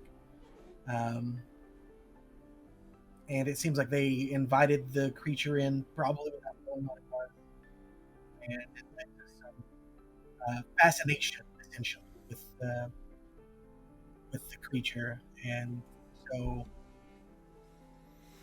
intended or not, the parents became enchanted and did all they could to please what they saw as their child, and to the detriment of themselves. I'm trying to figure out if the scene of it ripping heads off and putting them back on to the others has anything to do with the because I feel like that's somehow significant, but I couldn't tell you why. Yeah. So I'll give you all the overview, and then like anything specific that y'all want to latch onto. Obviously, that's y'all's prerogative. I wanted to do essentially kind of like a changeling myth, and so the idea is that the creature was inherently fey, whether or not a being of the summer court or winter court, totally up to I personally don't think so. I think that there are fae who live outside of those courts, and this is probably one of them. And the idea is that they needed to enter the realm through auspicious means, and so they found a baby who was born at an auspicious time for the fae. There was a lot of stuff that I was going to kind of like do exposition with Kernunos, but unfortunately, once the ball gets rolling, it's kind of hard to add exposition and not like lose the momentum. But yes, they were born at an auspicious time, which is what allowed, or which is like it like fit the rules that the Fae have for swapping a baby out with a changeling, and the baby lived in the Fae realm for 6 days, or whatever counts as 6 days to them. And in the end, I didn't want to be an asshole, so I brought the baby back to their parents. Because I personally just didn't want them. I don't want to live in a world in which that, that doesn't happen. So, so the baby grew rapidly, and this I took a little bit from Twilight, because I was like, it's super creepy that baby grew so fast. But like it grows very quickly. So in 6 days, it grew into a 6-year-old. And what I was going to do was I was going to have it be like in another 6 days, it would have grown exponentially to like 36 years old, and then like forward and things of that nature until they reached full maturity. And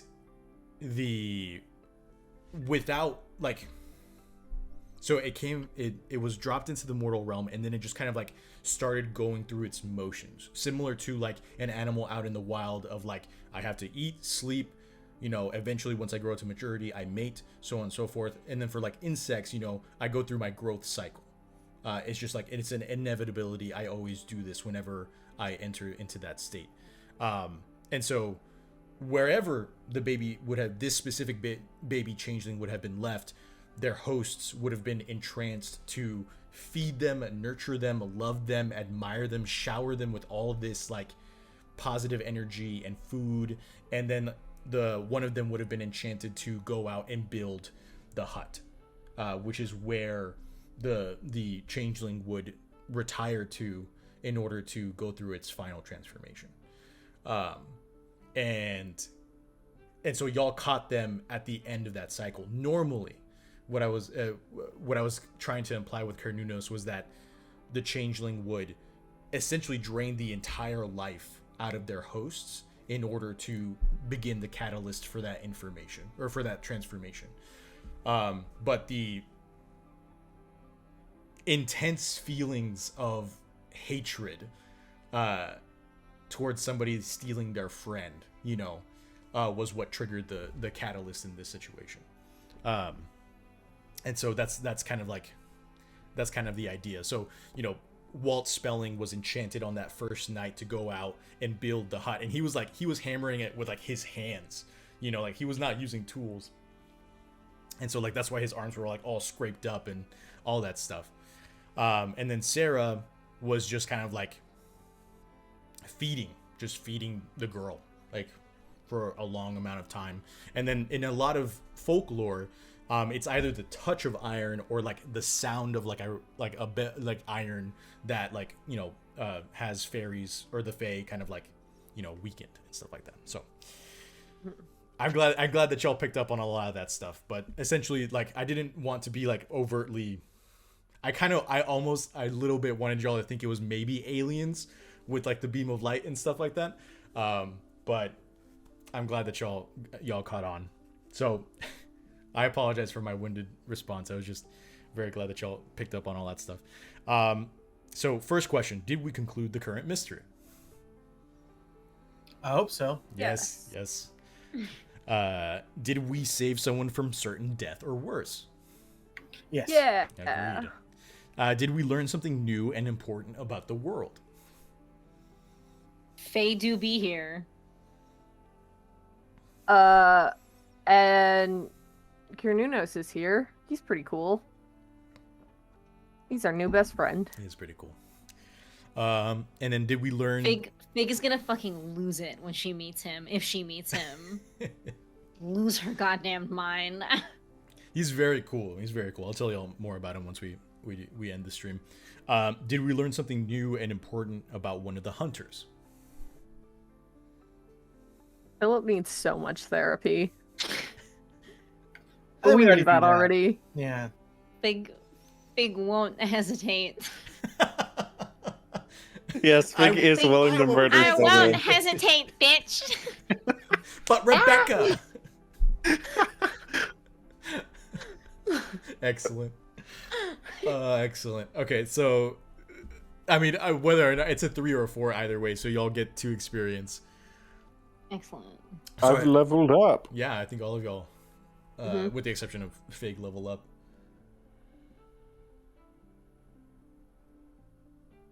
Thank you, Bartleby. Thank you.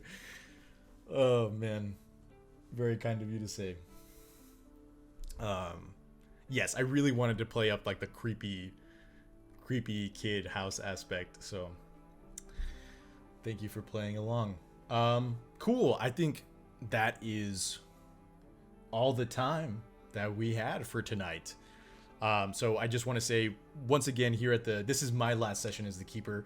We're going to take a break next week. Although we might do like a casual game thing to kick off our Tiltify campaign. But come back on March the 29th. Yes, the March 29th for our next mystery of Monster of the Week. I won't tell you who the keeper is. But come and be surprised. And enjoy the start of a new mystery. And thank you again for allowing me to be your keeper. Thank you to my players for being amazing. Had a lot of fun. I hope all of you have a wonderful night. Please go stretch your legs, get some water, unclench your jaws, be kind to yourselves, and remember that we love you and that you are loved. Bye. Okay. Waluigi is in chat. Oh, Waluigi. Whoa! That's my friend. Coming. That is my friend. I love you. I'm glad to see you're here. Are we even still live? Or are we just doing this to ourselves? No, we're signing out now. We're signing out now. Okay. We had already signed out. As if